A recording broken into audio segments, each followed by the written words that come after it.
Doctor Dalip Kaur Tiwana का novel है चिड़ियां दा मरण। पहला अंग। वड्डी बेबे तेरी मैं सूई है, बौली नहीं खिलाएंगी। सिर उत्ते साग की पोटली ते कच विच गन्नियां दी पूली लई आउंदी जीतू ने टोबे वल्लों मिट्टी का तसला लई आउंदी अपनी मतेर मां इंदो नूं पुछया। मखा उस धौली दाड़ी वाले दे दीदे फुटे हुए ने, कोठे जिड्डी होई जानी है, हुण कोई थौ नहीं देखीदा। उत्तों समों किहड़ी है? इंदो ने जीतू की गल का जवाब नहीं दिता। अपनी आखी वो आखदा सी तेरी वड्डी बेबे ही भालू मुंडा तेरी खातर। मखा वो दोनों शौकीनियां लाउण जोगे ही नहीं। पा के चिट्टे कपड़े, छक के फीम दा मावा, बैठा खुंडां ते जद जड़ंगे छड्डदा हुंदा है उदों पता नहीं भी घर धी गुहारे जिड्डी होई जांदी है। उधरों मुन्नी दी जणी चुन्नी चक्की तीए दिन शहर नूं तुरी रहिंदी है। रन खसम ने शर्म तां जमा ही घोल के पी ली, कुछ अगे पिछे दा भी सोचण। मैं दस्सिया तां है वड्डी बेबे, वो आखदे ने भी तेरी वड्डी बेबे भालू मुंडा तेरी खातर। वड्डी बेबे की जणदियां नूं रोवे, ਉਹਨੂੰ ਤਾਂ 12 पत्तणां तो पार कढ छड्डिया, ना त्यों च ना 13 च। अखे अग नूं आई घर बारन बन बैठी। मेरे नाल तां ओह गल होई है। मैं तां रब दा खौफ खा के किहा सी भी इस अगे पिछे बाहरी दे दिन फुट जाणगे, नाले मैं जो जोड़ां दे दर्द नाल औखी रहनी आ मैनू सहारा हो जू। मैनू भी पता सी भी ये मैनू ही कौन डराउणी बना के बिठा दू। पर वड्डी बेबे आखदे ने तू आप ही बाहरले पक्के घर अड्ड हो गई सी नी, होर उस भेड़ दे छित्तर खांदी भले दा भी वेड़ा जांदा रहा। मैं तां कहा सी आदमी इहदा मर गया, शरीक कौं कुत्ते लाउणगे। फिर भी तेरी चाची सी, मैं तां उट्टी सी। मैनू की पता सी मेरे आदमी नूं ही सांभ लू। हुण तां पुत्त वाली हो के सारी जायदाद दी मालक बनी बैठी है। वो तां आखदी है सब कुछ तेरी वड्डी बेबे दा ही है, कुड़ी भी मुंडा भी घर बार भी। ना मैनू आखदी बई बेबे मैथों तां खूह पुट्टिया गया, मैं आपे जिवें हुंदा करदी। शरीकां दे भांडे पई कौं कुत्ते नहीं सी खांदे गल्लां नूं। जदों मुंडा होण वाला हो गया तां जाके चादर पाई। मुंडा भी सतमाहां जम्मिया, वो भी ना बचिया। बई जे तू मूँह काला करना ही है पहले ही मर लै, चादर पा लै। चल वड्डी बेबे पिछलियां गल्लां छड्ड, तू मेरी खातर मुंडा दस कदों भालेंगी? जीतू ने मजाक किया। ऐं ने नहीं भौंकीदा, धियां अपने मूँह नहीं आखदियां हुंदियां। यही लखण दिता मां ने। नाले मुंडा भालना जानी खेल है, अगले 100 नखरे करते ने। 7 पीढ़ियां थाई नानकियां दादकियां दे पोतड़े फोलते ने। हुण अगले नूं की दसे जाके? नाले अगले सोचते ने जिहा जा दुध तेरी जी बुद्ध। मां दे चट्टे जे दरख्त नहीं हरे हुए, धी तो की भद्रकारी है। मैं तां बथेरा आखदी हां भी सब रब दियां मर्जियां ने, जवाकड़ी दे की इख्तियार है। पर मापियां दियां करनियां धियां पुत्तां नूं भरनियां तां पैंदियां ही ने। ਇਹਦਾ मतलब है तू मैनू सारी उम्र कमारी रखेंगी वड्डी बेबे? जीतू ने गन्नियां दी पूली दूजे पासे करदी ने हस के पुछया। ਐਵੇਂ क्यों हिड़ हिड़ दंद कड्ढी जानी है? ਧੀਆਂ की आखण ते हसना की आखे, पर अम्मा ने कोई लखण दिता होवे तां है ना। जे गारे वाला तसला भारी है तो मैनू फड़ा दे, तू साग फड़ लै। हुणे की करना गारा नाले? चल बस हुण तां आ गया घर। चुल्हे नूं मिट्टी लाउणी सी, नाले भड़ोली लिपणी सी। मखा मूहरे पल्ला करके रखिया कर, न्याणी नहीं तू हुण। इंदो ने त्योड़ियां पा के जीतू दे भीड़े झग्गे अल गौर नाल तकदियां कहा। जीतो झेंप गई। दिवाली तू अगले दिन मैनू बापू पटियाले छड्डण जाओ। बाई तेजवंत की चिट्ठी आई है, ਉਹਦੀ बहू के हथ वेर पक गए। जीतू ने गल बदलण लई गल कीती। तेरे बाप दी तां अकल ते पड़दा पै गया होया। जवान धी नूं कोई किसी दे घर भेजदा हुंदा, भावें तेरी भूआ दा मुंडा। अजकल तां सकियां ते नहीं कोई एतबार करदा, कौन वरतदा अजकल? की करिए जे नेड़े वाले ना वरतन। साडे भादा तां उही सब तो चंगा है जिन्हें किसी की परवाह नहीं की, उवें आउंदा जांदा रहा। बाकी सारे तेरे करके वड्डी बेबे साडे नालों टुट गए। टुटण ना होर की जणदियां नूं रोण। धेले दा बंदा उठ के आख दिंदा भी बोलण नूं मरदे हो, फिर अगलियां नूं आखण दी थां हो जांदा भी कुड़ी ओपरे थां भेजी हुई है। आखदे ने तेजवंत बाई ने विच पै के सुलह करवाई सी ਜਦੋਂ ਤੇਰੇ ਭਾਈ ਨਾ ਸੱਚ ਉਪੋ ਵਾਲੇ ਮਾਮੇ ਬਾਪੂ ਨੂੰ ਮਾਰਨ ਨੂੰ ਫਿਰਦੇ ਸੀ। ਆਹੋ, ਕੁਤਰੀਆਂ ਜੀਆਂ ਨਾਸਾਂ ਵਾਲੇ ਨੂੰ ਗੱਲਾਂ ਤਾਂ ਬਥੇਰੀਆਂ ਆਉਂਦੀਆਂ ਨੇ। ਆਖੇ ਮਾਮੀ ਪੱਕਾ ਘਰ ਤੂੰ ਲੈ ਲੈ, ਨਿਆਈਆਂ ਵਾਲਾ ਖੇਤ ਲੈ ਲੈ, ਜਿਵੇਂ ਮੈਂ ਘਰਾਂ ਦੀ ਭੁੱਖੀ ਹੁੰਦੀ ਹਾਂ। ਉਹ ਤਾਂ ਭਰਾ ਮੇਰੇ ਆਖਣ ਲੱਗੇ ਬੀਬੀ ਹੋ ਜਾਣੇ, ਨਾਲੇ ਥਾਣੇਦਾਰ ਇਸ ਤੇਜੂ ਮਾਰੇ ਦਾ ਜਾਣੂ ਸੀ। ਮੈਂ ਕਿਹਾ ਮਨਾ ਹੋਰ ਨਾ ਮੁੰਡਿਆਂ ਨੂੰ ਕੋਈ ਅਲਸੇਟਾ ਪਵਾ ਦੇ। ਇਹੋ ਜਿਹਾ ਤਾਂ ਨਹੀਂ ਲੱਗਦਾ ਤੇਜਵੰਤ ਬਾਈ। ਨਹੀਂ, ਇਹੋ ਜਿਹੇ ਮੀਸਣੇ ਬੜੇ ਖਤਰਨਾਕ ਹੁੰਦੇ ਨੇ। ਜਿਹਨੇ ਕੁਛ ਉਬਾਸਰਨਾ ਹੀ ਨਾ ਹੋਇਆ, ਖਬਰੇ ਢਿੱਡ 'ਚ ਕੀ ਹੋਵੇ। ਹੁਣ ਆਪਦੀ ਉਸ ਵੱਡੋ ਜੀ ਤੀਵੀਂ ਦੇ ਆਲੇ ਦੁਆਲੇ ਆਉਂ ਭਰੂ ਜਿਵੇਂ ਹੂਰਾਂ ਭਰੀ ਹੋਵੇ। ਪਰ ਵਿਆਹ ਮਗਰੋਂ 3 ਸਾਲ ਲੈਣ ਨਹੀਂ ਸੀ ਗਿਆ। ਆਖੇ ਸੋਹਣੀ ਨਹੀਂ ਨਾ, ਹੁਣ ਕੀ ਵੀ ਉਹਨੂੰ ਟਿੰਡੇ ਲੱਗ ਗਏ। ਚਲਾ ਕੇ ਹਰਾਮੀ ਘੋਗਣ ਕੰਨਾ ਜਿਹਾ।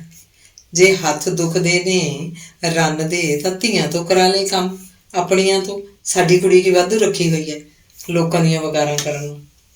ਉਹਦੀਆਂ ਧੀਆਂ ਤਾਂ ਪੜ੍ਹਦੀਆਂ ਨੇ ਤਾਂ ਖਾਂਦੀਆਂ ਨਹੀਂ। ਗੋਲਾ ਧੰਦਾ ਕਰਨ ਨੂੰ ਅਸੀਂ ਇੱਥੇ ਆ ਗਏ। ਪਰ ਇਹ ਤਾਂ ਤੇਰੀ ਅੰਮਾਂ ਨੂੰ ਲੱਖਣ ਚਾਹੀਦਾ ਹੈ ਵੀ ਜਵਾਨ ਧੀ ਨੂੰ ਨਜ਼ਰ ਹੇਠ ਰੱਖੇ। ਮੈਂ ਤਾਂ ਊਂ ਕੁੱਤਿਆਂ ਨੂੰ ਭੌਂਕੀ ਜਾਂਦੀ ਹਾਂ, ਮੇਰੀ ਕੌਣ ਸੁਣਦਾ। ਕਹੇ ਤਾਂ ਮੈਂ ਲਾ ਜਾਂ ਚੁੱਲ੍ਹੇ ਨੂੰ ਮਿੱਟੀ ਆਥਣੇ ਆ ਕੇ। ਜੀਤੂ ਨੇ ਵੀਹੀ ਦੇ ਮੋੜ ਤੇ ਆ ਕੇ ਪੁੱਛਿਆ। ਮਾਂ ਤੋਂ ਤਾਂ ਪੁੱਛ ਲੈ ਪਹਿਲਾਂ, ਹੋਰ ਦੇਊਗੀ ਹਲਕ 'ਚ ਡੰਡਾ। ਨਾਲੇ ਜਿੰਨਾ ਚਿਰ ਨੈਣ ਪ੍ਰਾਣ ਚੱਲਦੇ ਨੇ ਆਪਾਂ ਨਹੀਂ ਕਿਸੇ ਤੋਂ ਆਸ ਰੱਖੀ ਕਦੇ। ਬਾਪੂ ਨੂੰ ਆਖੀ ਆਪਦੇ ਨੂੰ, ਜਿੱਦਣ ਮਸ਼ੀਨ ਤੇ ਆਟਾ ਪਿਹਾਉਣ ਜਾਂਦਾ ਹੁੰਦਾ ਹੈ, ਮੇਰਾ ਵੀ ਕਦੀਆ ਲੈ ਜਿਆ ਕਰੇ ਗੱਡੀ 'ਚ ਧਰਾ ਕੇ। ਭਾਰ ਨਾਲ ਤਾਂ ਨਹੀਂ ਮਰਦਾ ਗੱਡਾ ਉਹਦਾ। ਲੈ ਤੂੰ ਕਹੇ ਤੇਰਾ ਪੀਣ ਤਾਂ ਉਹ ਸਿਰ ਤੇ ਚੱਕ ਕੇ ਪਿਹਾ ਲਿਓ। ਜੀਤੋ ਨੇ ਮਖੌਲ ਕੀਤਾ। ਇਹੋ ਜਿਹੇ ਮੰਤਰ ਤਾਂ ਤੇਰੀ ਮਾਂ ਨੂੰ ਹੀ ਆਉਂਦੇ ਆ। ਦੇਖ ਲੈ, ਚੰਗਾ ਭਲਾ ਸਾਬਤਾ ਆਦਮੀ ਬਾਪ ਤੇਰਾ ਲੀਲਾ ਬਣਿਆ ਮਗਰ ਫਿਰਦਾ ਹੈ ਨਹੀਂ ਕੱਲ ਜੁਗ। ਵੱਡੀ ਬੇਬੇ, ਆ ਕੁੜਤੀ ਤਾਂ ਬਲਾਈ ਸੋਹਣੀ ਪਾਈ ਆ। ਭਾਈ ਲਿਆਇਆ ਸੀ ਮੇਰਾ ਸੰਧਾਰੇ 'ਚ, ਮੈਂ ਕਿਹਾ ਪਾ ਲੈਂਦੀ ਹਾਂ। ਮੈਂ ਕਿਹੜਾ ਰੱਖ ਕੇ ਧੀਆਂ ਨੂੰ ਦੇਣੀ ਹੈ ਨਾ। ਮੈਂ ਤੇਰੀ ਧੀ ਨਹੀਂ ਵੱਡੀ ਬੇਬੇ। ਧੀ ਤਾਂ ਲਾਗੀ ਦੀ ਵੀ ਆਪਣੀ ਹੁੰਦੀ ਹੈ, ਪਰ ਤੇਰੀ ਮਾਂ ਤੋਂ ਡਰੀਦਾ ਵੀ ਕਹੂਗੀ ਖਬਰ ਨਹੀਂ ਮੇਰੀ ਧੀ ਨੂੰ ਕੀ ਸਿਖਾਉਂਦੀ ਰਹਿੰਦੀ ਹੈ। ਲੁਧਿਆਣੇ ਤੋਂ ਤੇਰੀ ਖਾਤਰ ਕੀ ਲਿਆਵਾਂ? ਉੱਥੇ ਤਾਂ ਆਖਦੇ ਨੇ ਚਿੱਟਾ ਸੁਰਮਾ ਮਿਲਦਾ, ਅੱਖਾਂ ਨੂੰ ਬੁਲਾਈ ਚੰਗਾ। ਇੱਕ ਸੀਸੀ ਲੈਂਦੀ ਆਵੀਂ, ਨਾਲੇ ਸੁਰਮ 'ਚ ਵੀ ਪੈਸੇ ਜਾਂਦੀ ਹੋਈ ਲੈ ਜੀ। ਪੈਸੇ ਬਾਪੂ ਤੋਂ ਲੈ ਲੂੰ। ਆ ਤੇਰੀ ਅੰਮਾ ਘਰੋਂ ਕੱਢ ਦੂੰ, ਨਾਲੇ ਤੈਨੂੰ ਨਾਲੇ ਤੇਰੇ ਬਾਪੂ ਨੂੰ। ਫਿਰ ਤੇਰੇ ਕੰਨੀ ਆ ਜਾਵਾਂਗੇ। ਦੇਖ ਤਾਂ ਕੀ ਗੱਲਾਂ ਕਰਦੀ ਹੈ ਮਾਂ ਵਰਗੀ ਖੱਚਰੀ। ਆਖਦੀ ਇੰਦੋ ਵੀਹੀ ਦਾ ਮੋੜ ਮੁੜ ਗਈ ਤੇ ਜੀਤੂ ਆਪਣੇ ਘਰ ਵੱਲ ਤੁਰ ਪਈ। ਅੰਗ ਦੂਸਰਾ। ਜੀਤੂ ਸਿਨੇਮਾ ਚੱਲਣਾ। ਤੇਜਵੰਤੀ ਕਾਲਜ ਪੜ੍ਹਦੀ ਧੀ ਨੇ ਤਿਆਰ ਹੁੰਦੀ ਨੇ ਪੁੱਛਿਆ। ਚੱਲਾਂ ਤਾਂ ਸਹੀ, ਬਾਈ ਦੀ ਰੋਟੀ ਜ਼ਰੂਰੀ ਹੈ ਵੀ ਉਸੇ ਵੇਲੇ ਲਾ ਕੇ ਦੇਣੀ ਹੈ। ਅੱਜ ਜ਼ਰਾ ਠੰਡੀ ਖਾ ਲੈਣਗੇ, ਹੁਣੇ ਪਕਾ ਕੇ ਰੱਖ ਦੇ। ਹਰਜੀਤ ਨੇ ਵਿੱਚੋਂ ਗੱਲ ਟੋਕ ਕੇ ਕਿਹਾ। ਚੱਲ ਕੀ ਜਾਣਾ ਹੈ, ਉਹ ਆਖਦੇ ਨੇ ਤਸਵੀਰਾਂ ਬੋਲਦੀਆਂ ਨੇ ਉੱਥੇ। ਜੀਤੂ ਨੇ ਅੱਧੇ ਜਿਹੇ ਮਨ ਨਾਲ ਜਵਾਬ ਦਿੱਤਾ। ਨਹੀਂ ਚੱਲ, ਪਾਪਾ ਜੀ ਕਹਿਣਗੇ ਆਪ ਹਰ ਵਾਰੀ ਚਲੀਆਂ ਜਾਂਦੀਆਂ ਨੇ ਤੇ ਜੀਤੂ ਨੂੰ ਕੰਮ ਲਾਈ ਰੱਖਦੀਆਂ ਨੇ। ਅਸੀਂ ਜਿਸ ਕੰਮ ਜੋਗਰੇ ਹਾਂ ਉਹੀ ਕਰਨਾ। ਤੁਸੀਂ ਤਾਂ ਹੋਈਆਂ ਪੜ੍ਹਨ ਲਿਖਣ ਵਾਲੀਆਂ। ਤੂੰ ਜ਼ਰਾ ਕੱਪੜੇ ਇੱਕ ਦਿਨ ਮਸ਼ੀਨ ਰੱਖ ਕੇ ਠੀਕ ਕਰ ਲੈ ਤੇ ਵਾਲਾਂ ਨੂੰ ਤੇਲ ਨਾ ਲਾਇਆ ਕਰ। ਏਡੀ ਸੋਹਣੀ ਹੈ, ਕਿਸੇ ਨੂੰ ਕੀ ਪਤਾ ਲੱਗਣਾ ਵੀ ਪੜ੍ਹੀ ਹੈ ਜਾਂ ਨਹੀਂ। ਐਤਵਾਰ ਨੂੰ ਤੂੰ ਹੀ ਲੋਟ ਕਰਦੀ ਕੱਪੜੇ ਮੇਰੇ। ਮੈਂ ਤੇਰਾ ਜੋ ਕੰਮ ਆਖੇਂਗੀ ਕਰ ਦੂੰ। ਤੂੰ ਤਾਂ ਮੂੰਹ ਤੇ ਵੀ ਬੁਲਾਈ ਕੁਛ ਲਾਉਂਦੀ ਹੁੰਦੀ ਹੈ। ਤੈਨੂੰ ਕੁਛ ਲਾਉਣ ਦੀ ਕੀ ਲੋੜ ਹੈ, ਤੂੰ ਤਾਂ ਉਂਝੀ ਬਥੇਰੀ ਗੋਰੀ ਚਿੱਟੀ ਹੈ। ਪਿੰਡ ਨੂੰ ਜਾਂਦੀ ਨੂੰ ਪਾਊਡਰ ਦੀ ਇੱਕ ਡੱਬੀ ਲੈ ਕੇ ਦੇਈ। ਸਾਡੇ ਪਿੰਡ ਦੀ ਬਾਣੀਆਂ ਦੀ ਬਹੂ ਜਿਹੜਾ ਲਾਉਂਦੀ ਹੁੰਦੀ ਹੈ, ਉਹੀ ਆਟਾ ਜਿਹਾ ਹੁੰਦਾ ਹੈ, ਮੈਂ ਸਾਂਭ ਕੇ ਰੱਖ ਲੂੰ ਵਿਆਹ ਵੇਲੇ ਲਈ। ਆਹੋ, ਉਦੋਂ ਇਹ ਥੋੜੇ ਬਾਪੂ ਨੂੰ ਆਖ ਹੋਣਾ ਵੀ ਪਾਊਡਰ ਲੈ ਦੇ। ਵਿਆਹ ਕਿਹਦੇ ਨਾਲ ਹੋ ਰਿਹਾ ਤੇਰਾ? ਕਿਸੇ ਰੱਬ ਦੇ ਬੰਦੇ ਨਾਲ, ਜਿਸ ਨਾਲ ਵਿਧ ਮਾਤਾ ਨੇ ਲਿਖਿਆ ਹੋਊ। ਸ਼ਹਿਰਾਂ 'ਚ ਤਾਂ ਕਹਿੰਦੇ ਨੇ ਕੁੜੀਆਂ ਆਪ ਆਖ ਦਿੰਦੀਆਂ ਨੇ ਵੀ ਮੇਰਾ ਫਲਾਣੇ ਨਾਲ ਵਿਆਹ ਕਰ ਦਿਓ। ਸੰਗ ਨਹੀਂ ਲੱਗਦੀ ਉਹਨਾਂ ਨੂੰ। ਮੇਰਾ ਤਾਂ ਬਾਪੂ ਉਹੀ ਜਾਨੋਂ ਮਾਰਦੇ ਇਹੋ ਜਿਹੀ ਗੱਲ ਸੁਣ ਕੇ। ਮੇਰੇ ਮੈਲੇ ਕੱਪੜੇ ਪਏ ਸੀ ਅਲਮਾਰੀ 'ਚ, ਉਹ ਕਿੱਥੇ ਰੱਖਤੇ? ਉਹ ਤਾਂ ਅੱਜ ਜਦ ਤੂੰ ਪੜ੍ਹਨ ਗਈ ਸੀ ਧੋਤੇ ਸੀ, ਕੋਠੇ ਉੱਤੇ ਸੁੱਕਣੇ ਪਾਏ ਹੋਏ ਨੇ। ਤੂੰ ਸਾਡੀਆਂ ਆਦਤਾਂ ਵਿਗਾੜ ਦੇਣੀਆਂ ਨੇ, ਤੇ ਜਦੋਂ ਤੂੰ ਚਲੀ ਗਈ ਫਿਰ ਕੀ ਕਰਿਆ ਕਰਾਂਗੇ? ਕੱਲ ਪਾਪਾ ਜੀ ਗੁੱਸੇ ਹੁੰਦੇ ਸੀ, ਕਹਿੰਦੇ ਸੀ ਸਭ ਆਪਣਾ ਆਪਣਾ ਕੰਮ ਆਪ ਕਰਿਆ ਕਰੋ। ਜੀਤ ਦੇ ਗਲ ਪਾ ਰੱਖਦੀਆਂ ਉਹ ਸਾਰਾ। ਲੈ ਬਾਈ ਤਾਂ ਉਹੀ ਕਹਿੰਦਾ ਰਹਿੰਦਾ ਹੈ, ਕੰਮ ਨਾਲ ਮੈਂ ਕੀ ਘੱਸਦੀ ਹਾਂ। ਨਾਲੇ ਇੱਥੇ ਕੰਮ ਹੈਗਾ ਹੀ ਕਿਹੜਾ। ਗੋਹਾ ਕੂੜਾ ਨਹੀਂ ਕਰਨਾ, ਪਾਣੀ ਨਹੀਂ ਭਰਨਾ, ਪੱਠੇ ਨਹੀਂ ਲਿਆਉਣੇ, ਗਾਰੇ ਮਿੱਟੀ ਦਾ ਕੰਮ ਨਹੀਂ ਕਰਨਾ, 2 ਗੁੱਲੀਆਂ ਹੀ ਥੱਪਣੀਆਂ ਹੁੰਦੀਆਂ। ਮੈਂ ਤਾਂ ਸਗੋਂ ਬਾਈ ਨੂੰ ਆਖਣਾ ਸੀ ਚਾਦਰ ਲਿਆ ਦੇਵੇ ਇੱਕ ਦਸੂਤੀ ਦੀ, ਬਾਈ ਦੇ ਬਿਸਤਰੇ ਉੱਪਰ ਨੂੰ ਕੱਢਦਾ, ਹੋਰ ਨਹੀਂ ਮੇਰੀ ਨਿਸ਼ਾਨੀ ਉਹ ਰਹਿ ਜੂ।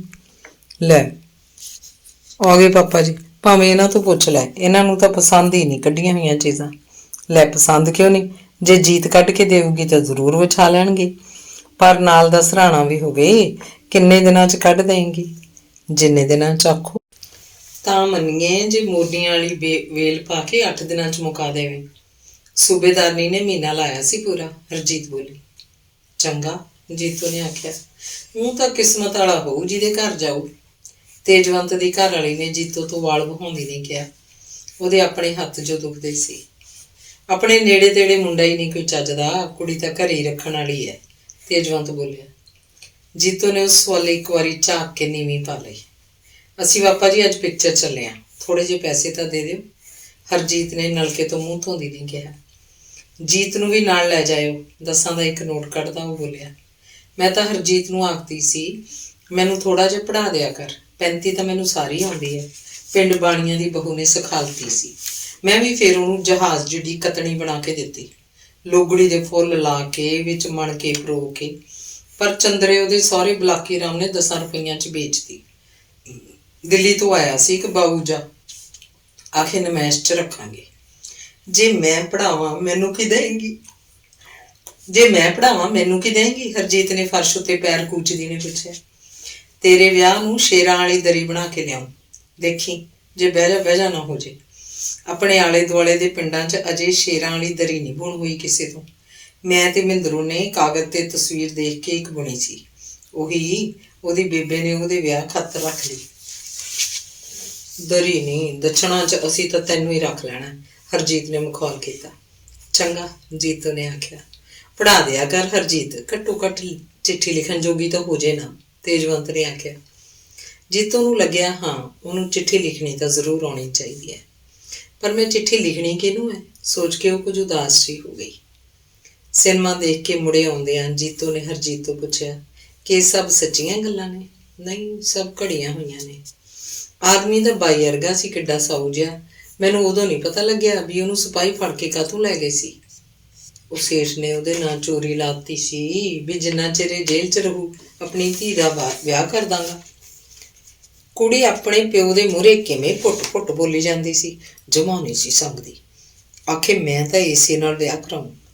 ਪਿੰਡਾਂ 'ਚ ਤਾਂ ਕੁੜੀਆਂ ਸਾਹ ਕਿਹੜਾ ਕੱਢਦੀਆਂ ਨੇ ਮਾਪਿਆਂ ਮੂਹਰੇ। ਜੀਤੋ ਆਖਦੇ ਨੇ ਤੇਰੀ ਬੇਬੇ ਬੜੀ ਸੋਹਣੀ ਹੈ। ਆਹੋ, ਤਾਈਆਂ ਤਾਂ ਬਾਪੂ ਡੁੱਲ ਗਿਆ ਸੀ, ਅਤੇ ਉਹਨਾਂ ਦੀਆਂ ਕਰਨੀਆਂ ਹੁਣ ਭਰਨੀਆਂ ਸਾਨੂੰ ਪੈਣੀਆਂ ਨੇ। ਅੱਜ ਕੱਲ੍ਹ ਨਹੀਂ ਕੋਈ ਇਹੋ ਜਿਹੀ ਵਿਚਾਰ ਕਰਦਾ। ਸ਼ਹਿਰਾਂ 'ਚ ਨਹੀਂ ਕਰਦੇ ਹੁਣੇ, ਪਿੰਡਾਂ 'ਚ ਤਾਂ ਲੋਕ ਪੁਸ਼ਤਾਂ ਤੱਕ ਕਿਹੜਾ ਕਿਸੇ ਗੱਲ ਨੂੰ ਭੁੱਲਦੇ ਨੇ। ਪਰ ਇਸ 'ਚ ਮਾੜਾ ਵੀ ਕੀ ਹੈ? ਦੇਖੇ ਨਾ, ਤੇਰੀ ਬੀਬੀ ਦੇ ਉੱਤੋਂ ਦੀ ਤੇਰੇ ਪਾਪੇ ਨੂੰ ਆ ਕੇ ਕੋਈ ਕਰ ਲਏ ਤਾਂ ਗੱਲ ਕਰਦੀ ਉਹ ਝੀਂਕ ਗਈ, ਜਿਵੇਂ ਉਹ ਤੋਂ ਕੋਈ ਗਲਤ ਗੱਲ ਹੋ ਚੱਲੀ ਸੀ ਨਾ। ਜੇ ਪਾਪੇ ਦੀ ਖੁਸ਼ੀ ਐਸੇ 'ਚ ਹੋਵੇ ਅਸੀਂ ਤਾਂ ਬੁਰਾ ਨਾ ਮਨਾਈਏ, ਸਹੁੰ ਖਾ। ਹਾਂ, ਜੀਤੋ ਹੈਰਾਨ ਪਰੇਸ਼ਾਨ ਕਿੰਨਾ ਚਿਰ ਹਰਜੀਤ ਦੇ ਮੂੰਹ ਵੱਲ ਤੱਕਦੀ ਰਹੀ। ਅੰਗ ਤੀਸਰਾ। ਤਾਈ ਆ ਗਈ ਜੀਤੋ, ਮਹਿੰਦਰੂ ਨੇ ਜਾਣਦਿਆਂ ਹੋਇਆਂ ਵੀ ਕਿ ਜੀਤੋ ਪਟਿਆਲੇ ਤੋਂ ਆ ਗਈ ਹੈ ਪੁੱਛਿਆ। ਆਹੋ ਆ ਗਈ, ਬਾਪੂ ਲਿਆਇਆ ਉਹਦਾ ਜਾ ਕੇ। ਆ ਕੇ ਚੁੱਪ ਜੀ ਕਰਕੇ ਅੰਦਰ ਜਾ ਪਈ। ਖਬਰ ਨਹੀਂ ਕੁਛ ਦੁਖਦਾ ਹੈ ਜਾਂ ਥੱਕ ਥੁੱਕ ਗਈ। ਰਾਹ 'ਚ ਜੀਤੋ ਦੀ ਮਾਂ ਸੰਤੋ ਨੇ ਦਾਲ ਘੋਟਦੀ ਨੇ ਦੱਸਿਆ। ਲੈ ਥੱਕ ਨਾ ਗਈ ਉਹ ਬਛੇਰੀ, ਉਹੀ ਮਕਰ ਕਰਦੀ ਹੋਣੀ ਹੈ, ਆਖਦੀ ਮਹਿੰਦਰੂ ਅੰਦਰ ਚਲੀ ਗਈ। ਧੀਏ ਚੱਜ ਨਾ ਤੇਰੇ ਵਸਣ ਦੇ, ਤੇਰੇ ਕਤਣੀ 'ਚ ਪਈਆਂ ਰਿਓੜੀਆਂ। ਮਹਿੰਦਰੂ ਨੇ ਜੀਤੋ ਨੂੰ ਬਾਂਹ ਤੋਂ ਖਿੱਚ ਕੇ ਉਠਾਲਦਿਆਂ ਉਹਦੇ ਨਵੇਂ ਸੂਟ ਵੱਲ ਇਸ਼ਾਰਾ ਕਰਕੇ ਕਿਹਾ, ਐਵੇਂ ਨਾ ਭੌਂਕੀ ਜਾ, ਇਹ ਤਾਂ ਬਾਈ ਨੇ ਲੈ ਕੇ ਦਿੱਤਾ। ਚਾਦਰ ਕੱਢੀ ਸੀ ਮੋਰਨੀਆਂ ਵਾਲੀ, ਸਾਰੇ ਆਖਣ ਤਾਂ ਜਾਣੀ ਹੈ ਜੇ 8 ਦਿਨਾਂ 'ਚ ਕੱਢ ਦੇਵੇਂ। ਮੈਂ ਕਿਹਾ ਚੰਗਾ। ਮੈਂ ਰਾਤ ਨੂੰ ਉਹਦੀ ਧੀ ਕੋਲ ਬੈਠ ਜਾਂਦੀ, ਜਿੱਥੇ ਬੈਠ ਕੇ ਉਹ ਪੜ੍ਹਦੀ ਹੁੰਦੀ। ਉਹਨੇ ਤਾਂ ਪੜ੍ਹਦੀ ਨੇ ਸੌਂ ਜਾਣਾ, ਮੈਂ ਤਾਂ ਸਾਰੀ ਰਾਤ ਬੈਠੀ ਰਹਿਣਾ। ਤੜਕੇ ਜਦੋਂ ਦੂਜਿਆਂ ਦੇ ਉੱਠਣ ਦਾ ਵੇਲਾ ਹੋਣਾ ਤਾਂ ਮੈਂ ਪੈ ਜਾਣਾ। 5 ਦਿਨਾਂ 'ਚ ਚਾਦਰ ਸਣੇ ਸਰਾਣੇ ਪੂਰੀ ਕਰਤੀ। ਬਾਈ ਤਾਂ ਜਾਣੀ ਹੈਰਾਨ ਹੀ ਹੋ ਗਿਆ, ਆਖੇ ਕੀ ਜਾਦੂ ਮਾਰਿਆ। ਉਦਣ ਹੀ ਨਵਾਂ ਸੂਟ ਲਿਆਤਾ, ਸਿਉਂ ਉਹਦੀ ਧੀ ਹਰਜੀਤ ਨੇ ਦਿੱਤਾ। ਆਖੇ ਤੂੰ ਧੱਕੜੇ ਜੇ ਸਿਉਂ ਲੈਂਦੀ ਹੈ। ਸਾਹ ਵੀ ਲੈ ਲੈ ਬੋਲਣ ਲੱਗੀ। ਬਾਈ ਨਾ ਹੋਇਆ ਖੁਦਾ ਹੋ ਗਿਆ। ਚੱਲ ਬਾਹਰ ਕੰਨੀ ਚੱਲੀਏ, ਨਾਲੇ ਪ੍ਰੀਤੋ ਦਾ ਪ੍ਰਾਹੁਣਾ ਆਇਆ ਹੋਇਆ। ਪੰਚਾਇਤ ਲੈ ਕੇ ਸੱਥ 'ਚ ਬੈਠੇ ਨੇ, ਉਹਨੂੰ ਦੇ ਲਈ। ਬੇਬੇ ਅਸੀਂ ਬਾਹਰ ਕੰਨੀ ਚੱਲੀਆਂ। ਬਾਹਰ ਲੰਘਦੀ ਜੀਤੋ ਨੇ ਚੌਂਕੇ 'ਚ ਬੈਠੀ ਆਪਣੀ ਮਾਂ ਨੂੰ ਕਿਹਾ, ਛੇਤੀ ਆ ਜਿਓ। ਮੈਂ ਕਿਹਾ ਉਦੋਂ ਤਾਂ ਡੰਗਰਾਂ ਪਸ਼ੂਆਂ ਕੁੱਟਦਾ ਹੁੰਦਾ ਸੀ, ਹੁਣ ਕਾਹਨੂੰ ਆਇਆ ਹਿਣਕਦਾ। ਜੀਤੋ ਨੇ ਮੁੜ ਪ੍ਰੀਤੋ ਦੇ ਪ੍ਰਾਹੁਣੇ ਦੀ ਗੱਲ ਤੋਰੀ। ਉਦੋਂ ਭਰਜਾਈ ਦੇ ਹੱਥ ਚੜਿਆ ਹੋਇਆ ਸੀ, ਹੁਣ ਭਾਬੀ ਨੂੰ ਭਾਈ ਉਹਦਾ ਛਾਉਣੀ ਲੈ ਗਿਆ ਤੇ ਆਪ ਆ ਗਿਆ ਮੂੰਹ ਚੱਕ ਕੇ। ਤੈਨੂੰ ਕੀ ਦੱਸਾਂ ਮਿੰਦਰੋ, ਪਿੰਡ ਦੀ ਤਾਂ ਜੂਨ ਹੀ ਕੁਛ ਨਹੀਂ। ਉੱਥੇ ਸ਼ਹਿਰ ਤੇਜਵੰਤ ਬਾਈ ਦਾ ਟੱਬਰ ਤਾਂ ਐਸ਼ਾਂ ਲੁੱਟਦਾ, ਐਸ਼ਾਂ। ਰੁੱਗ ਨੋਟਾਂ ਦਾ ਚੜੇ ਮਹੀਨੇ ਲਿਆ ਕੇ ਉਹ ਮੱਡੋ ਜੀ ਜਨਾਨੀ ਨੂੰ ਬੜਾ ਦਿੰਦਾ। ਬਈ ਜੋ ਮਰਜ਼ੀ ਕਰ, ਇੱਥੇ ਇੰਨੇ ਨੋਟ ਸਾਰੀ ਉਮਰ 'ਚ ਕਿਸੇ ਨੇ ਹੱਥ 'ਚ ਫੜ ਕੇ ਦੇਖਣ ਨੂੰ ਨਹੀਂ ਮਿਲੇ ਹੋਣੇ।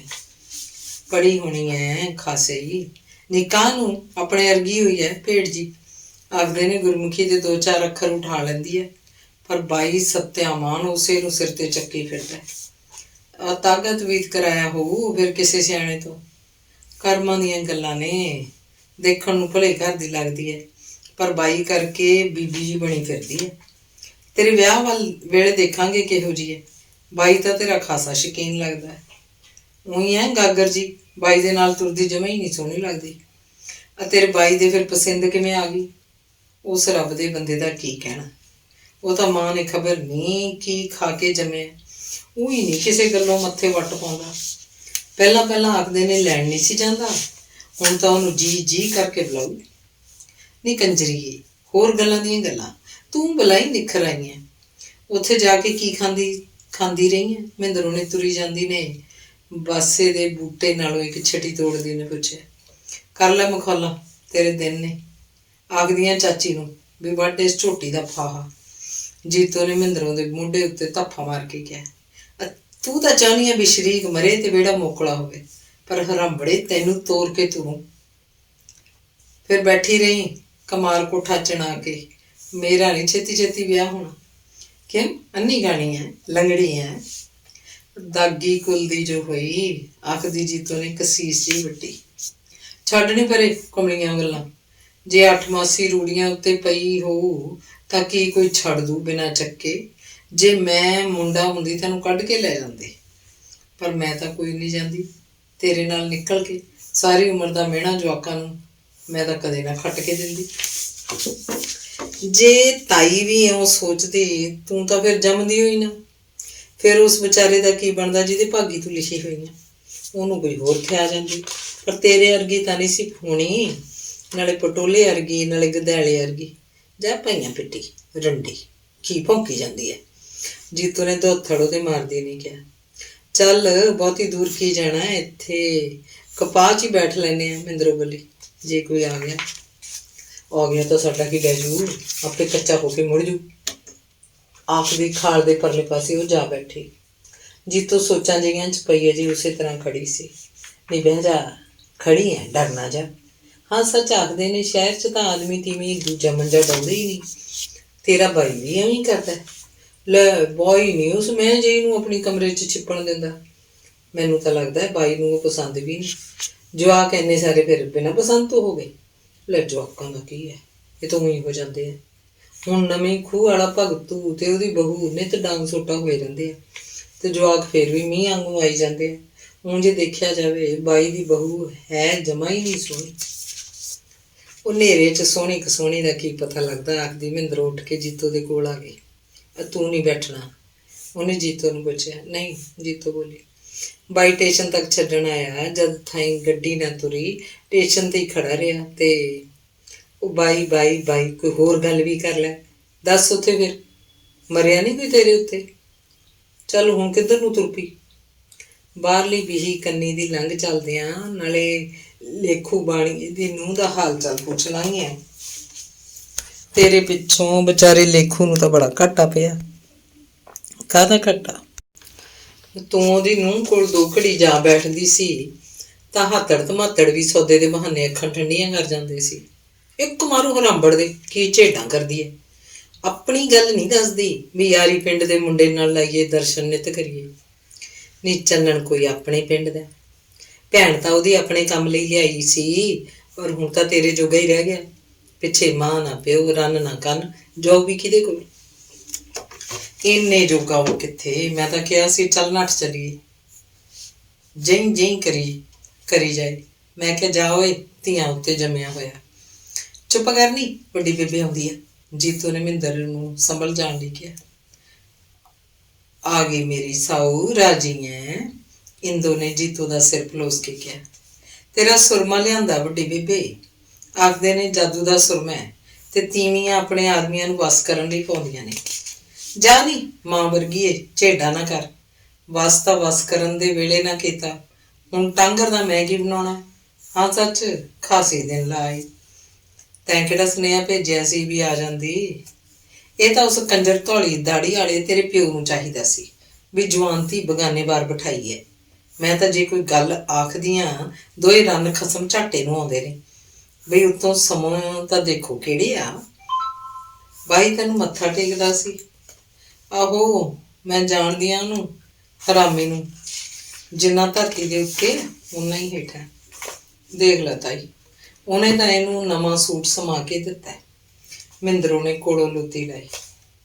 ਉਸ ਕਮਜਾਤ ਅੰਮਾ ਨੂੰ ਆਖਿਆ ਕਰ ਲੀੜੇ ਘਰੋਂ ਹੀ ਲਿਆ ਕੇ ਦਿਆ ਕਰੇ। ਬਥੇਰਾ ਕੁਛ ਦਿੱਤਾ ਰੱਬ ਨੇ, ਰੱਬ ਕਾਹਨੂੰ ਕਿਸੇ ਤੋਂ ਕੁਛ ਦਵਾਵੇ। ਬੰਦਾ ਉਹੀ ਝੇਟ ਚ ਆ ਜਾਂਦਾ ਮਾੜੀ ਜੀ ਚੀਜ਼ ਪਿੱਛੇ। ਤੂੰ ਤਾਈ ਜੀਤੋ ਨੂੰ ਆਪਣੇ ਨਾਲ ਹੀ ਰਲਾ ਲੈ, ਮਹਿੰਦਰੋਂ ਬੋਲੀ। ਲੈ, ਜੀਤੋ ਤਾਂ ਆਪ ਕੋਈ ਦਿਨ ਦੀ ਪ੍ਰਾਹੁਣੀ ਹੈ। ਬਾਪ ਇਹਦਾ ਦੇਖਦਾ ਫਿਰਦਾ ਮੁੰਡੇ। ਮੈਨੂੰ ਸੰਤੇ ਨਾਈ ਨੇ ਦੱਸਿਆ ਸੀ, ਇਹਨੂੰ ਰਲਾ ਕੇ ਕੀ ਕरूੰ। ਤਾਇਆ ਪਟਿਆਲੇ ਬਾਈ ਨੂੰ ਵੀ ਆਖ ਆਇਆ ਵੀ ਕੋਈ ਮੁੰਡਾ ਲੱਭੇ। ਮਹਿੰਦਰੋਂ ਨੇ ਜੀਤੋ ਵੱਲੋਂ ਇੰਦੋ ਨੂੰ ਦੱਸਿਆ। ਇਹ ਲੀੜੇ ਧੋ ਕੇ ਰੱਖਦੇ ਪਿੰਡਾਂ 'ਚ ਪਾਉਣ ਵਾਲੇ ਨੇ। ਵਾਧੂ ਲੋਕ ਕਹਿਬਤ ਕਰਨਗੇ ਵੀ ਸ਼ਹਿਰ 'ਚ ਜਾ ਕੇ ਕੁੜੀ ਨੂੰ ਫੰਗ ਲੱਗ ਗਏ। ਅਖੇ ਬਾਬਲ ਬੇਟੀ ਗੁੱਦੜ ਲਪੇਟੀ, ਚੰਗਾ ਚੰਗਾ ਜੀਤੋ ਨੇ ਆਖ ਤਾਂ ਦਿੱਤਾ, ਪਰ ਉਹ ਕੁੜੀ ਉਦਾਸ ਜਿਹੀ ਹੋ ਗਈ। ਅੰਗ ਚੌਥਾ। ਨਹੀਂ ਤਾਈ, ਛੋਟੀ ਤਾਈ ਖਾਸੀ ਬਿਮਾਰ ਹੈ। ਮਹਿੰਦਰੋਂ ਨੇ ਜੀਤੋ ਦੀ ਵੱਡੀ ਬੇਬੇ ਇੰਦੋ ਨੂੰ ਝਿਓਰਾਂ ਦੀ ਕੁੜੀ ਨਾਲ ਮੰਜਾ ਬੁਣ ਰਹੀ ਨੂੰ ਦੱਸਿਆ। ਕਿਧਰੇ ਨਹੀਂ ਉਹਦੇ ਘੋੜ ਸੂਲ ਹੁੰਦਾ, ਵਾਧੂ ਮਕਰ ਕਰਦੀ ਹੋਣੀ ਹੈ। 4 ਦਿਨ ਮੰਜੇ ਤੇ ਪੈਣ ਨੂੰ ਚਿੱਤ ਕਰਦਾ ਹੋਊ, ਹੋਰ ਕੀ। ਇੰਦੋ ਨੇ ਉਸੇ ਤਰ੍ਹਾਂ ਮੰਜਾ ਬੁਣਦੀ ਨੇ ਉੱਤਰ ਦਿੱਤਾ। ਨੀ ਕਾਹਨੂੰ ਤਾਈ, ਤਾਪ ਚੜਿਆ ਹੋਇਆ 5 ਪੱਟ। ਕੱਲ ਤਾਂ ਜਦੋਂ ਅਬਾ ਤਬਾ ਬੋਲਦੀ ਸੀ ਤਾਂ ਤਾਇਆ ਡੇਰੇ ਵਾਲੇ ਬਾਵੇ ਨੂੰ ਲਿਆਇਆ ਸੀ ਸੱਦ ਕੇ ਹਥੌਲਾ ਕਰਾਉਣ ਨੂੰ। ਹਥੌਲੇ ਪਿੱਛੋਂ ਬੋਲਣ ਤੋਂ ਤਾਂ ਹਟ ਗਈ, ਪਰ ਹੁਣ ਉਹੀ ਗੁੰਮ ਹੋ ਗਈ। ਤਾਈਏ ਤਾਂ ਤਾਇਆ ਸ਼ਹਿਰੋਂ ਡਾਕਦਾਰ ਨੂੰ ਲੈਣ ਗਿਆ ਹੋਇਆ। ਜੀਤੋ ਤਾਂ ਰੋਈ ਜਾਂਦੀ ਹੈ ਬਹੁਤਾ ਹੀ, ਮਹਿੰਦਰੋਂ ਨੇ ਖੜੀ ਨੇ ਦੱਸਿਆ। ਛਾਇਆ ਹੋ ਗਈ ਹੋਣੀ ਐ ਮੜੀਆਂ ਵਾਲੇ ਟੋਭੇ ਤੋਂ। ਇਹ ਵੀ ਕਿਹੜਾ ਘੱਟ ਹੈ, ਨਿੱਤ ਪਹਿਨ ਪਚਰ ਕੇ ਜਾਂਦੀ ਸੀ ਉੱਧਰ, ਜਿਵੇਂ ਅੱਜ ਮੁਕਲਾਵੇ ਆਈ ਹੁੰਦੀ ਹੈ। ਨਿਗਾਹ ਹੋ ਗਈ ਹੋਣੀ ਹੈ ਕਿਤੇ ਮਾੜੀ ਹਵਾ ਦੀ। ਕੁਮਾਰਾਂ ਦੀ ਬਹੂ ਨੂੰ ਉੱਥੋਂ ਹੀ ਕਸਰ ਹੋਈ ਸੀ। ਉਹ ਤਾਂ ਟੋਭਾ ਕਰੜਾ ਹੈ। ਤੂੰ ਚੱਲ ਕੇ ਖਬਰਸਾਰ ਲੈ, ਨਾਲੇ ਦੱਸ ਵੀ ਕੀ ਉਪਾਅ ਕਰਨ ਜੋ ਛਾਇਆ ਛੱਡੇ। ਅਖੇ ਤੂੰ ਕੌਣ, ਮੈਂ ਖਾਮ ਮੈਨੂੰ ਉਹ ਦੇਖਣਾ ਹੰਗਣ। ਰੱਬ ਨਾ ਕਰੇ ਜੇ ਕੋਈ ਹੀਮ ਹਕੀਮ ਹੋਊਗੀ, ਆਖਣਗੇ ਜਾ ਵੱਡੀ ਸੌਂਕਣ ਨੇ ਕੁਛ ਕਰਾਤਾ। ਨਾ ਭਾਈ, ਆਪਾਂ ਤਾਂ ਗਈ ਹਰ ਵਾਰੀ ਹਰ ਕਰਕੇ ਵੇਲਾ ਕਮਾਉਂਦੇ ਹਾਂ। ਹੋਰ 9/9 ਅਜੇ। ਨਾਲੇ ਮੈਨੂੰ ਅਗਲੇ ਪੁੱਛਣ ਤਾਂ ਦੱਸਾਂ, ਮੈਂ ਤਾਂ ਊਂ ਕਮਲੀ ਬਣਾ ਛੱਡੀ ਆ। ਚੱਲ ਆਪਣੀ ਤਾਂ ਡੋਰੀ ਰੱਬ ਤੇ ਹੀ ਹੈ, ਉਹੀ ਲਊ ਹਿਸਾਬ ਕਿਤਾਬ ਸਭ ਦੇ। ਮੈਂ ਕਿਸੇ ਨਾਲ ਮਾੜੀ ਕੀਤੀ ਹੋਵੇ ਮੇਰੇ ਅੱਗੇ ਆਵੇ, ਨਹੀਂ ਤਾਂ ਜਿਹੜਾ ਕਰੇ ਸੋ ਭਰੇ। ਨਹੀਂ ਤਾਈ, ਦੁੱਖ ਸੁੱਖ 'ਚ ਤਾਂ ਤੀਆ ਤਹਿਤੀ ਵੀ ਜਾ ਖੜਦਾ, ਤਾਂ ਤੇਰੀ ਤਾਂ ਫੇਰ ਦੂਰੀ ਸਕੀਰੀ ਹੈ। ਨਾਲੇ ਉਹ ਤੇਰੇ ਪੇਕਿਆਂ ਦੀ। ਮਹਿੰਦਰੋਂ ਇਹ ਆਖ ਘੜਾ ਸੰਭਾਲਦੀ ਹਲਟੀ ਵੱਲ ਨੂੰ ਤੁਰ ਪਈ। ਲਿਹਾਜ਼ ਦਾ 4 ਰੱਸੀਆਂ ਗਲਤੀ ਪੈ ਗਈਆਂ, ਸੁਰਤ ਨੂੰ ਅੱਗ ਲੱਗਣੀ ਖਬਰ ਨਹੀਂ ਕੀ ਹੋ ਗਿਆ। ਚੱਲ ਬਾਕੀ ਭਲਕੇ ਬਣ ਲਾਂਗੇ, ਆਖਦੀ ਇੰਦੋ ਨੇ ਬਾਣ ਵਲੇਟ ਕੇ ਅੱਧ ਬੁਣਿਆ ਮੰਜਾ ਚੁੱਕ ਕੇ ਕੰਧ ਨਾਲ ਖੜਾ ਕਰਤਾ। ਝੋਰਾਂ ਦੀ ਕੁੜੀ ਨੂੰ ਥਾਲੀ ਦਾਣਿਆਂ ਦੀ ਪਾ ਕੇ ਉਹ ਬਾਰ ਬੰਦ ਕਰਕੇ ਅੰਦਰਲੇ ਘਰ ਵੱਲ ਨੂੰ ਤੁਰ ਪਈ। ਵੀਹੀ ਦੇ ਮੋੜ ਤੇ ਜਕੋ ਤਕੋ ਕਰਦੀ ਪਿਛਾਂਹ ਮੁੜ ਗਈ। 4 ਕੁ ਕਦਮ ਜਾ ਕੇ ਫੇਰ ਪਰਤ ਪਈ। ਕੁੜੇ ਇੰਦੋ, ਇੱਥੇ ਖੜੀ ਕੀ ਕਰਦੀ ਐ? ਜਾ ਕੇ ਸੰਤੋ ਨੂੰ ਸੰਭਾਲ, ਉਹ ਤਾਂ ਬਚਦੀ ਨਹੀਂ ਦੀਂਦੀ। ਅਮਰ ਸਿੰਘ ਜੇ ਸ਼ਹਿਰੋਂ ਡਾਕਟਰ ਲੈਣ ਗਿਆ, ਉਹ ਮੁੜਿਆ ਨਹੀਂ। ਮੈਂ ਵੀ ਆਉਂਦੀਆਂ ਹਾਂ ਰੋਟੀ ਫੜਾ ਆਵਾਂ ਮੁੰਡਿਆਂ ਨੂੰ, ਨਿਆਈ ਵਾਲੇ ਖੱਤੇ 'ਚ ਹੀ ਗੁੱਡਦੇ ਨੇ। ਸਾਹਮਣੇ ਆਉਂਦੀ ਕਿਸ਼ਨੀ ਬੁੜੀ ਨਸਵਾਰ ਦੀ ਚੁਟਕੀ ਸੁੰਘਦੀ ਬੋਲੀ, ਮੱਥਾ ਟੇਕਦੀਆਂ ਮਾਂ, ਮੈਂ ਤਾਂ ਜਦੋਂ ਦਾ ਸੁਣਿਆ ਭੱਜੀ ਆਈ ਆਂ। ਨਾ ਭਾਈ, ਹੁਣ ਉਹਨੂੰ ਕੁਛ ਨਾ ਹੋਵੇ, ਆਪਣੇ ਜਵਾਕਾਂ ਦੇ ਭਾਗੀ ਜੀਵੇ। ਇੰਦੋ ਬੋਲੀ, ਜਿਉਂਦੀ ਵਸਦੀ ਰਹੋ, ਪਰ ਆਪਣੇ ਕਰਮ ਤਾਂ ਭੋਗਣੇ ਪੈਂਦੇ ਨੇ। ਰੱਬ ਕੋਈ ਕੁੱਤਾ ਤਾਂ ਹੈ ਨਹੀਂ ਵੀ ਉਸੇ ਵੇਲੇ ਟੰਗ ਵੱਢ ਖਾਊ। ਫੇਰ ਵੀ ਇਨਸਾਫ ਤਾਂ ਕਰਦਾ ਹੀ ਹੈ। ਚਲੋ ਜਾਣੇ ਘਰ ਦੀ ਜੜ ਰਹੇਗੀ। ਜਿਹੜਾ ਕਾਲਸ ਦਾ ਠੀਕਰਾ ਉਹਦੇ ਸਿਰ ਫੁੱਟਣਾ ਸੀ ਉਹ ਤਾਂ ਫੁੱਟ ਹੀ ਗਿਆ। ਨਾਲੇ ਮੈਨੂੰ ਤਾਂ ਬਹੁਤਾ ਫਿਕਰ ਕੁੜੀ ਦਾ ਹੈ। ਏਡੀ ਜਵਾਨ ਨਿਕਲੀ ਹੈ, ਜਾਣੀ ਦੇਖ ਕੇ ਸੰਗ ਲੱਗਦੀ ਹੈ। ਆਹੋ, ਆਪਣੇ ਹੱਥੀਂ ਹੱਥ ਪੀਲੇ ਕਰਕੇ ਤੋਰ ਜਾਂਦੀ ਤਾਂ ਚੰਗਾ ਸੀ। ਚੰਗਾ ਮੈਂ ਆਈ, ਤੂੰ ਚੱਲ। ਆਖ ਕਿਸ਼ਨੀ ਸਿਰ ਉੱਤੇ ਲੱਸੀ ਦੀ ਬਾਲਟੀ ਉੱਤੇ ਪੌਣੇ 'ਚ ਵਲੇਟੀਆਂ ਰੋਟੀਆਂ ਰੱਖੀ ਨਸਵਾਰ ਦੀ ਇੱਕ ਹੋਰ ਚੁਟਕੀ ਭਰ ਨਸਵਾਰ ਦੀ ਡੱਬੀ ਬੰਦ ਕਰਦੀ ਅਗਾਂਹ ਤੁਰ ਪਈ। ਇੰਦੋ ਜਦੋਂ ਘਰ ਦੇ ਨੇੜੇ ਪਹੁੰਚੀ ਤਾਂ ਉੱਥੇ ਚੀਕ ਚਿਹਾੜਾ ਪਿਆ ਸੀ। ਸੰਤੋ ਮਰ ਚੁੱਕੇ ਸੀ। ਇੰਦੋ ਵੀ ਘੁੰਡ ਕੱਢ ਕੇ ਜਨਾਨੀਆਂ 'ਚ ਜਾ ਬੈਠੀ ਤੇ ਮੇਰੀ ਇਹ ਅੰਮਾਂ ਦੀ ਇਹ ਜਾਈਏ ਆਖ ਆਖ ਕੇ ਕੀਰਨੇ ਪਾਉਣ ਲੱਗ ਪਈ। ਕੀਰਨੇ ਪਾਉਂਦੀ ਤਾਂ ਇੰਦੋ ਦਾ ਬੋਲ ਸਭ ਤੋਂ ਉੱਚਾ ਨਿਕਲਦਾ ਸੀ। ਕੁਝ ਦਿਨ ਹਊ ਕਲਾਪ ਹੁੰਦਾ ਰਿਹਾ। ਉਹ ਸਭ ਰਿਸ਼ਤੇਦਾਰ ਵੀ ਮਕਾਨ ਆਏ ਜਿਹੜੇ ਉਹਨਾਂ ਨਾਲ ਨਹੀਂ ਸੀ ਵਰਤਦੇ। ਮਕਾਨ ਆਉਂਦੀਆਂ ਸਿਆਪਾ ਹੁੰਦਾ, ਵੈਣ ਪਾਏ ਜਾਂਦੇ। ਫੇਰ ਵਿੱਚੋਂ ਸਿਆਣੀਆਂ ਬੁੜੀਆਂ ਦੂਜੀਆਂ ਨੂੰ ਚੁੱਪ ਕਰਵਾਉਂਦੀਆਂ। ਮਗਰੋਂ ਗੱਲਾਂ ਤੁਰ ਪੈਂਦੀਆਂ ਮਰਨ ਵਾਲੀ ਦੀਆਂ। ਸਭ ਚੰਗੀਆਂ ਗੱਲਾਂ ਯਾਦ ਕੀਤੀਆਂ ਜਾਂਦੀਆਂ। ਜੀਤੋ ਨੂੰ ਧੀਰ ਦਿਲਾਸਾ ਦਿੱਤਾ ਜਾਂਦਾ, ਛੋਟੇ ਭਾਈ ਦਾ ਖਿਆਲ ਰੱਖਣ ਲਈ ਕਿਹਾ ਜਾਂਦਾ ਤੇ ਅਖੀਰ ਗੱਲ ਇੰਦੋ ਨੂੰ ਜਵਾਕਾਂ ਦੀ ਜ਼ਿੰਮੇਵਾਰੀ ਦੇਣ 'ਤੇ ਮੁੱਕਦੀ। 10ਵੇਂ ਦਿਨ ਭੋਗ ਪੈ ਗਿਆ। ਮਕਾਨਾਂ ਆਉਣ ਤੋਂ ਹਟ ਗਈਆਂ, ਗੱਲਾਂ ਘੱਟ ਗਈਆਂ। ਹੌਲੀ ਹੌਲੀ ਸਭ ਕੁਛ ਜਿਵੇਂ ਹਵਾ 'ਚ ਰਲ ਕੇ ਵਗ ਗਿਆ।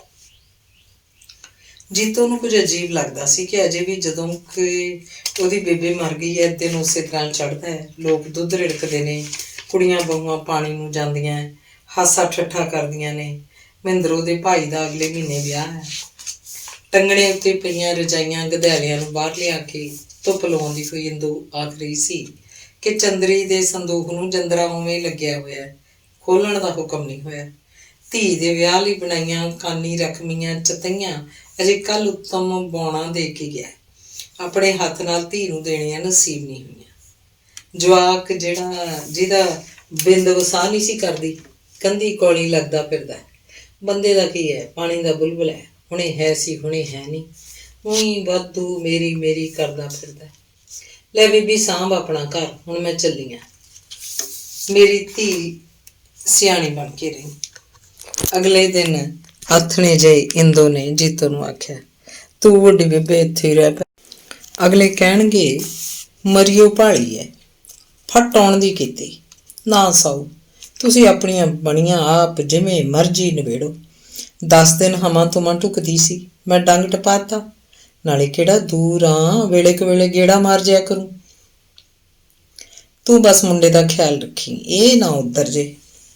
ਚੰਗਾ, ਬਾਪੂ ਨੂੰ ਆਖੂੰ, ਉਹ ਆਪੇ ਲਿਆਊ ਤੈਨੂੰ, ਜੀਤੋ ਨੇ ਕਿਹਾ। ਇੰਦੋ ਨੇ ਕੋਈ ਜਵਾਬ ਨਾ ਦਿੱਤਾ ਤੇ ਆਪਣੇ ਘਰ ਚਲੀ ਗਈ। ਅਗਲੇ ਦਿਨ ਅਮਰ ਸਿੰਘ ਨੇ ਕਿਸੇ ਕੰਮ ਵਾਂਢੇ ਜਾਣਾ ਸੀ। ਉਹ ਸੋਚ ਰਿਹਾ ਸੀ ਰਾਤ ਤੱਕ ਖਬਰੇ ਮੁੜਿਆ ਜਾਵੇ ਕਿ ਨਾ, ਕਿਤੇ ਜਵਾਕ ਇਕੱਲੇ ਡਰ ਨਹੀਂ ਨਾ। ਅਮਰ ਸਿਆਂ ਸੰਤੋ ਤਾਂ ਦੇਗੀ ਫਿਰ ਦਗਾ। ਬੀਹੀ ਚੋਂ ਲੰਘੇ ਜਾਂਦੇ ਪ੍ਰਤਾਪੇ ਬੁੜੇ ਨੇ ਸਿਰ ਫੜੀ ਬੈਠੇ ਜੀਤੋ ਦੇ ਬਾਪੂ ਕੋਲ ਆਉਂਦਿਆਂ ਕਿਹਾ, ਆ ਜਾ ਚਾਚਾ। ਉਹਦੇ ਵੀ ਕੀ ਅਖਤਿਆਰ ਸੀ, ਬਸ ਕੁੜੀ ਬਾਹਰੋਂ ਉਠਾਲ ਜਾਂਦੀ, ਮੈਂ ਤਾਂ ਆਪਦੀਆਂ 2 ਰੋਟੀਆਂ ਆਪੇ ਲਾ ਲੈਂਦਾ। ਬੂੜਾ ਉਸ ਵੱਲ ਕਰਦਾ। ਜੀਤੋ ਦੇ ਬਾਪੂ ਨੇ ਜਵਾਬ ਦਿੱਤਾ, ਤੂੰ ਜਾ ਕੇ ਇੰਦੋ ਨੂੰ ਲੈ ਆ। ਗੁੱਸੇ ਗਿਲੇ ਤਾਂ ਜਿਉਂਦਿਆਂ ਨਾਲ ਹੁੰਦੇ ਨੇ, ਜਦੋਂ ਉਹ ਮੁੱਕ ਗਈ ਗੁੱਸੇ ਗਿਲੇ ਕਾਹਦੇ। ਹੁਣ ਇਹਨਾਂ ਨੂੰ ਆਪਦੀ ਜਵਾਕ ਸਮਝੇ, ਉਹਦਾ ਵੀ ਹੋਰ ਕੌਣ ਹੈ। ਬੁੜੀ ਬਿਨਾਂ ਨਹੀਂ ਘਰ ਸਰਦਾ ਹੁੰਦਾ। ਉਹਦਾ ਚਾਚਾ ਸੁਭਾਅ ਤੱਤਾ ਹੈ, ਹੋਰ ਨਾ ਕਿਤੇ ਜਵਾਕ ਕਮਲਿਆ। ਜਵਾਨੀ ਪੈਰੇ ਦੀ ਗੱਲ ਹੋਰ ਹੁੰਦੀ ਹੈ। ਨਾਲੇ ਹੁਣ ਹਰਖੂ ਵੀ ਕਿਹਦੇ ਤੇ, ਆਖ ਆਪਦਾ ਘਰ ਸੰਭਿਆ ਕੇ। ਜੀਤੋ ਦਾ ਬਾਪੂ ਸੋਚਾਂ ਜਿਹੀਆਂ 'ਚ ਪੈ ਗਿਆ। ਠੀਕ ਹੀ ਤਾਂ ਆਖਦਾ ਬਾਬਾ। ਬਾਪੂ ਤੂੰ ਵੱਡੀ ਬੇਬੇ ਨੂੰ ਲੈ ਆ। ਜਦੋਂ ਜੀਤੋ ਨੇ ਆਖਿਆ ਤਾਂ ਅਮਰ ਸਿੰਘ ਨੇ ਇੰਦੋ ਨੂੰ ਲੈ ਆਉਣ ਦਾ ਮਨ ਬਣਾ ਲਿਆ। ਆਥਣੇ ਜਿਹੇ ਉਹ ਇੰਦੋ ਵੱਲ ਬਾਹਰਲੇ ਘਰ ਗਿਆ। ਮਖਾਂ ਅੱਜ ਮੇਰੇ ਘਰ ਦਾ ਬਾਰ ਕਿਵੇਂ ਦਿਸ ਪਿਆ। 20 ਵਰ੍ਹਿਆਂ ਮਗਰੋਂ। ਅੱਗੇ ਤਾਂ ਕਦੇ ਇੰਨਾ ਵੀ ਨਹੀਂ ਸੀ ਸਰਿਆ ਵੀ ਡਿੱਗੇ ਪੌਂਖੜੇ ਇਹੀ ਪੁੱਛ ਜੇ ਵੀ ਜਿਉਂਦੀ ਐ ਕਿ ਮਰ ਗਈ। ਅਣਘਾਲੇ ਦੁੱਧ ਦਾ ਗਲਾਸ ਪੱਕਾ ਮਿੱਠਾ ਪਾ ਕੇ ਉਹਦੇ ਅੱਗੇ ਰੱਖਦੀ ਇੰਦੋ ਬੋਲੀ, ਦੁੱਧ ਨਹੀਂ ਮੈਂ ਪੀਣਾ। ਸੋਚਾਂ ਜਿਹੀਆਂ 'ਚ ਪਏ ਅਮਰ ਸਿੰਘ ਨੇ ਜਵਾਬ ਦਿੱਤਾ, ਉਹ ਜ਼ਹਿਰ ਨਹੀਂ ਪਾਈ ਹੋਈ ਇਸ 'ਚ, ਨਾਲੇ ਬਹੁਤੀ ਕੱਟ ਗਈ, ਥੋੜ੍ਹੀ ਰਹਿ ਗਈ, ਹੁਣ ਕੀ ਹੈ, ਐਵੇਂ ਬਾਕੀ ਦੀ ਕੱਟ ਜੂ। ਤੇਰੀ ਤਾਂ ਕੱਟ ਜੂ, ਪਰ ਸਾਨੂੰ ਨਹੀਂ ਨਾ ਸਰਦਾ। ਇੰਨੇ ਵਾਰੇ ਸਰਦਾ ਰਿਹਾ, ਕਦੇ ਫੁੱਟੀ ਜੀਭ ਨਾਲ ਉਤਲੇ ਮਨੋਂ ਵੀ ਨਾ ਪੁੱਛਿਆ ਵੀ ਕਿਸੇ ਗੱਲੋਂ ਔਖੀ ਤਾਂ ਨਹੀਂ। ਖਬਰ ਨਹੀਂ ਉਹਨੇ ਕੀ ਘੋਲ ਕੇ ਸਿਰ 'ਚ ਪਾ ਲਿਆ ਸੀ, ਇਸ ਪਾਸਿਓਂ ਹੀ ਲੰਘਣਾ ਛੱਡ ਗਿਆ ਨਾ। ਹੁਣ ਜਦੋਂ ਗੋਲਾ ਧੰਦਾ ਕਰਾਉਣਾ ਹੈ ਤਾਂ ਆ ਖੜਾ। ਨਾ ਗੋਲੇ ਧੰਦੇ ਨੂੰ ਤੂੰ ਭਾਵੇਂ ਡੱਕਾ ਨਾ ਤੋੜੀ, ਜਿੱਤੋਂ ਬਥੇਰਾ ਕੰਮ ਕਰ ਲੈਂਦੀ ਹੈ, ਪਰ ਜਵਾਨ ਕੁੜੀ ਹੈ, ਕੋਈ ਸਿਰ 'ਤੇ ਤਾਂ ਚਾਹੀਦਾ। ਮੈਂ ਬਾਹਰ ਅੰਦਰ ਵੀ ਜਾਣਾ ਹੋਇਆ ਨਾ, ਜਵਾਨ ਧੀ ਹੈ, ਤੇਰੇ ਦੀਦੇ ਦਾ ਨੇ ਮੂੰਹ 'ਤੇ ਹੱਥ ਪੀਲੇ ਕਰਕੇ ਆਪਣੇ ਘਰ ਤੋਰ, ਹੋਰ ਕੀ ਉਹਦੇ ਹੁਣ ਬਣ ਵਧਣਗੇ ਨਾ। ਕੋਈ ਥਿਆਵੇ ਵੀ, ਥਿਆਉਣ ਨੂੰ ਕੀ ਤੈ ਰਾਜਾ ਟੋਲਣਾ, ਨਾਲੇ ਦਾਗੀ ਮਾਂ ਦੀ ਧੀ ਹੈ, ਕੋਈ ਲੋੜ ਕੂ ਘਰ ਹੀ ਹੱਥ ਕੱਢੂ। ਤੂੰ ਪੁਰਾਣੀਆਂ ਗੱਲਾਂ ਛੱਡ, ਚੱਲ ਕੇ ਘਰ ਬਾਰ ਸਾਂਭ। ਜੀਤੂ ਆਖਦੀ ਸੀ, ਵੱਡੀ ਬੇਬੇ ਨੂੰ ਲੈ ਆ ਬਾਪੂ। ਪੁਰਾਣੀਆਂ ਗੱਲਾਂ ਕਿਵੇਂ ਛੱਡਦਾ, ਉਹ ਮੇਰੇ ਤਾਂ ਕਾਲਜੇ 'ਤੇ ਛਾਲੇ ਪਏ ਹੈ ਨਹੀਂ ਲੋੜ। ਘਰ ਦੀ ਮਾਲਕਣ ਨੂੰ ਤੁਸੀਂ ਕੁੱਤੇ ਵਾਂਗੂ ਸ਼ਸ਼ਕਾਰਦੇ ਹੋ। ਲੇਖ ਨਹੀਂ ਕਿਸੇ ਤੋਂ ਮਟਾਏ ਮਿਟਦੇ, ਆਪ ਵੀ ਤਾਂ ਉਹ ਹੱਥ ਝਾੜ ਕੇ ਤੁਰ ਗਈ। ਰੱਬ ਤਾਂ ਫਿਰ ਦੇਖਦਾ ਹੀ ਹੈ ਸਭ ਕੁਝ। ਤੂੰ ਦੱਸ ਚੱਲਣਾ ਹੈ ਕਿ ਨਹੀਂ? ਜੀਤੋ ਦੇ ਬਾਪੂ ਨੇ ਜ਼ਰਾ ਤਲਖ ਹੋ ਕੇ ਕਿਹਾ, ਰੱਸੀ ਜਲ ਜਾਂਦੀ ਹੈ ਪਰ ਵੱਟ ਨਹੀਂ ਜਾਂਦਾ, ਅਜੇ ਵੀ ਦੇਖ ਕਿਵੇਂ ਬੜਕਾ ਮਾਰਦਾ ਹੈ। ਚੱਲੂਗੀ ਕਿਵੇਂ ਨਹੀਂ, ਮੈਨੂੰ ਤਾਂ ਅਗਲਿਆਂ ਦੀ ਲੱਜ ਸ਼ਰਮ ਹੈ। ਜਵਾਨ ਧੀ ਦੀ ਤਾਂ ਮੁਸਕਣੀ ਲੈਚੀ ਹੁੰਦੀ ਹੈ, ਭਾਵੇਂ 7 ਜੰਦਿਆਂ ਅੰਦਰ ਰੱਖੋ, ਜੱਗ ਨੂੰ ਮੁਸ਼ਕ ਆ ਜਾਂਦਾ। ਫਿਰ ਲਾ ਜਾਂਦਾ, ਉੱਠ ਤੁਰੀਏ, ਫਿਰ ਆ ਕੇ ਲੈ ਜੀ ਜੋ ਲਿਜਾਣਾ ਕਰਨਾ। ਅੰਦਰ ਜਾ ਕੇ ਇੰਦੋ ਨੇ ਨਵੇਂ ਕੱਪੜੇ ਪਾਏ, ਜੰਦਰਾ ਮਾਰ ਕੇ ਜੀਤੋ ਦੇ ਬਾਪੂ ਦੇ ਮਗਰ ਮਗਰ ਤੁਰ ਪਈ। ਮੱਥਾ ਟੇਕਦੀਆਂ, ਕੁੜੇ ਬੇਬੇ ਕਿੱਧਰ ਨੂੰ ਨਵੇਂ ਲੀੜੇ ਪਾਈ ਜਾਂਦੀਆਂ? ਧਨਕੁਰ ਨੇ ਵੀਹੀ ਦੇ ਮੋੜ ਕੋਲ ਅੱਗੇ ਅੱਗੇ ਜਾਂਦੇ ਜੀਤੋ ਦੇ ਬਾਪੂ ਵੱਲ ਝਾਕ ਕੇ ਇੰਦੋ ਤੋਂ ਪੁੱਛਿਆ, ਜਿਉਂਦੀ ਵਸਦੀ ਰਹੋ, ਕੀ ਕਰਦੀ ਆ? ਤੇਰਾ ਬਾਬਾ ਸਵੇਰ ਦਾ ਬੈਠਾ ਮਿੰਨਤਾਂ ਕਰਦਾ ਸੀ, ਆਖੇ ਨਹੀਂ ਤਾਂ ਮੈਂ ਪੰਚਾਇਤ ਲੈ ਕੇ ਆਊਂਗਾ। ਕੁੜੇ ਬੇਬੇ ਸੱਚੀਓ? ਨਹੀਂ ਹੋਰ ਕੀ, ਮੈਂ ਤਾਂ ਬਥੇਰਾ ਆਖਿਆ, ਮੈਂ ਕੀ ਲੈਣਾ ਕਿਸੇ ਦੇ ਖਲਜਗਣ ਤੋਂ, ਪਰ ਕੁੜੀ ਬਹੁਤਾ ਹੀ ਬਿਰ ਬਿਰ ਕਰਨ ਲੱਗ ਪਈ, ਨਾਲੇ ਤੇਰਾ ਬਾਬਾ ਪੈਰੀਂ ਪੱਗ ਧਰਨ ਲੱਗ ਪਿਆ। ਚੱਲ ਚੰਗਾ ਹੈ, ਤੂੰ ਵੀ ਵਸਦਿਆਂ 'ਚ ਹੋਈ, ਪਰ ਧਾਗਾ ਤਵੀਤ ਕਰਾ ਲਈ, ਕੋਈ ਹੋਰ ਨਾ ਤੇਰੀ ਭੈਣ ਡੱਕਰੀ ਫਿਰੇ। ਧਨਕੁਰ ਨੇ ਮਸ਼ਕਰੀ ਕੀਤੀ, ਮੈਂ ਤਾਂ ਕੋਟਲੇ ਵਾਲਾ ਸਿਆਣਾ ਸੱਦ ਕੇ ਸਾਰਾ ਹੀ ਘਰ ਕੀਲ। ਮਰੇ ਨਹੀਂ ਕਿਸੇ ਦੇ ਮਿੱਤ ਹੁੰਦੇ, ਜਵਾਕ ਵੀ ਨਾ ਕਿਤੇ ਡਰਨ ਲੱਗ ਜਾਣ। ਇੰਦੋ ਨੇ ਸੰਜੀਦਾ ਹੋ ਕੇ ਜਵਾਬ ਦਿੱਤਾ। ਅਗਲੇ ਦਿਨ ਐਤਵਾਰ ਜਦੋਂ ਕੋਟਲੇ ਵਾਲਾ ਸਿਆਣਾ ਲਾਲ ਕੱਪੜੇ ਪਾਈ, ਘਿਓ ਦੇ ਦੀਵੇ ਬਾਲ ਕੇ, ਖੋਪੇ ਦਾ ਗੁੱਟ, ਸੰਧੂਰ, ਆਂਡੇ, ਖੰਮਣੀ ਤੇ ਸਤਨਾਜਾ ਮੂਹਰੇ ਰੱਖ ਕੇ ਜੀਤੋ ਦੀ ਮੀਰ ਹੋਈ ਬੇਬੇ ਨੂੰ ਚਿਮਟਾ ਧਰਤੀ ਤੇ ਮਾਰ ਮਾਰ ਕੇ ਆਖ ਰਿਹਾ ਸੀ ਕਿ ਮੁੜ ਕੇ ਇੱਧਰ ਮੂੰਹ ਨਾ ਕਰੀ, ਮੁੜ ਕੇ ਘਰ ਪੈਰ ਨਾ ਪਾਈ, ਤਾਂ ਜੀਤੋ ਨੂੰ ਉਹਦੀਆਂ ਲਾਲ ਲਾਲ ਅੱਖਾਂ ਤੋਂ ਬੜਾ ਹੀ ਡਰ ਲੱਗਿਆ। ਕੀਤੇ ਹੋਏ ਪਾਣੀ ਦਾ ਕੁੱਜਾ, ਜਿਸ ਉੱਤੇ ਖੰਮਣੀ ਨਾਲ ਲੀਰ ਬੰਨੀ ਹੋਈ ਸੀ, ਜਿਸ 'ਚ ਜੀਤੋ ਦੀ ਬੇਬੇ ਨੂੰ ਬੰਦ ਕਰਕੇ ਬਾਹਰ ਜਾ ਕੇ ਦੱਬ ਕੇ ਆਉਣਾ ਸੀ, ਜੀਤੋ ਦੀਆਂ ਅੱਖਾਂ ਮੂਹਰੇ ਜਿਵੇਂ ਡੋਲਣ ਲੱਗ ਪਿਆ। ਜੀਤੋ ਨੇ ਉੱਠਣ ਲੱਗੀ ਨੇ ਮਲਕ ਦੇ ਕੇ ਪੈਰ ਨਾਲ ਕੁੱਜਾ ਰੋੜਤਾ, ਜਿਵੇਂ ਆਪਣੀ ਬੇਬੇ ਨੂੰ ਕਹਿੰਦੀ ਹੋਵੇ, ਬੇਬੇ ਭੱਜ ਜਾ, ਲੁਕ ਜਾ ਕਿਤੇ, ਨਹੀਂ ਇਸ ਸਿਆਣੇ ਨੇ ਤੈਨੂੰ ਜਿਉਂਦੀ ਨੂੰ ਨਹੀਂ ਛੱਡਣਾ, ਨਹੀਂ ਤੇਰੇ ਦੀਦੇ ਫੁੱਟੇ ਹੋਏ ਨੇ ਬਲਦ ਜੀਏ। ਇੰਦੋ ਜੀਤੋ ਨੂੰ ਝਿੜਕ ਕੇ ਪਈ। ਸਿਆਣੇ ਨੇ ਜ਼ੋਰ ਨਾਲ ਚਿਮਟਾ ਧਰਤੀ ਤੇ ਮਾਰਿਆ ਤੇ ਮੂੰਹ 'ਚ ਕੁਝ ਪੜਿਆ। ਜੀਤੋ ਤਰਬਕ ਗਈ। ਉਹਨੇ ਜਾ ਕੇ ਆਪਣਾ ਭਰਾ ਬੁੱਕਲ 'ਚ ਲੈ ਲਿਆ ਤੇ ਬਿੱਟ ਬਿੱਟ ਆਪਣੇ ਬਾਪੂ ਵੱਲ ਵੇਖਣ ਲੱਗੀ, ਜਿਹੜਾ ਸਿਆਣੇ ਕੋਲ ਬੈਠਾ ਉਪਾਅ ਕਰਵਾ ਰਿਹਾ ਸੀ।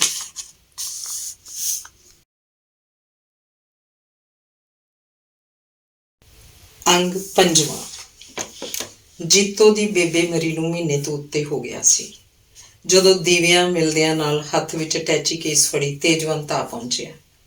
ਮਾਮੀ ਵਾਲੀ ਤਾਂ ਬੜੀ ਗੱਲ ਮਾੜੀ ਹੋਈ, ਅਸੀਂ ਤਾਂ ਸਾਰੇ ਪਿਛਲੇ ਮਹੀਨੇ ਦੇ ਸ਼ਿਮਲੇ ਗਏ ਹੋਏ ਸੀ, ਮੁੜ ਕੇ ਆਏ ਤਾਂ ਪਤਾ ਲੱਗਿਆ। ਉਹਨੇ ਜੀਤੋ ਦੇ ਬਾਪੂ ਦੇ ਮੰਜੇ ਦੀ ਪੈਂਦ ਵੱਲ ਬੈਠਦਿਆਂ ਆਖਿਆ, ਉੱਥੇ ਚਿੱਠੀ ਨਹੀਂ ਜਾਂਦੀ? ਜੀਤੋ ਦੇ ਬਾਪੂ ਨੇ ਸਹਿਜ ਸੁਭਾਈ ਪੁੱਛਿਆ, ਜਾਂਦੀ ਤਾਂ ਹੈ, ਪਰ ਮਾਮੀ ਵਾਲੀ ਚਿੱਠੀ ਡਾਕੀਆ ਘਰ ਸਿੱਟ ਗਿਆ, ਘਰ ਕੋਈ ਹੈ ਹੀ ਨਹੀਂ ਸੀ, ਉੱਥੇ ਹੀ ਪਈ ਰਹੀ। ਪਰ ਮਾਮੀ ਨੂੰ ਹੋਇਆ ਕੀ ਸੀ? ਧੌਪ ਚੜਿਆ ਸੀ 4 ਦਿਨ। ਇਹ ਤਾਂ ਬਹਾਨਾ ਹੀ ਹੈ, ਰੱਬ ਨੇ ਆਪਣੇ ਸਿਰ ਨਹੀਂ ਲੈਣੀ ਹੁੰਦੀ ਕੋਈ ਵੀ ਗੱਲ। ਹੁਣ ਤਾਪ ਨਾਲ ਕਿਤੇ ਉਹ ਮਰਨ ਵਾਲੀ ਸੀ। ਡਾਕਟਰ ਨੂੰ ਵਿਖਾਈ ਸੀ, ਡਾਕਟਰ ਵੈਦ ਸਭ ਵਧੀ ਦੇ ਨੇ, ਟੁੱਟੀ ਦਾ ਕੋਈ ਇਲਾਜ ਨਹੀਂ।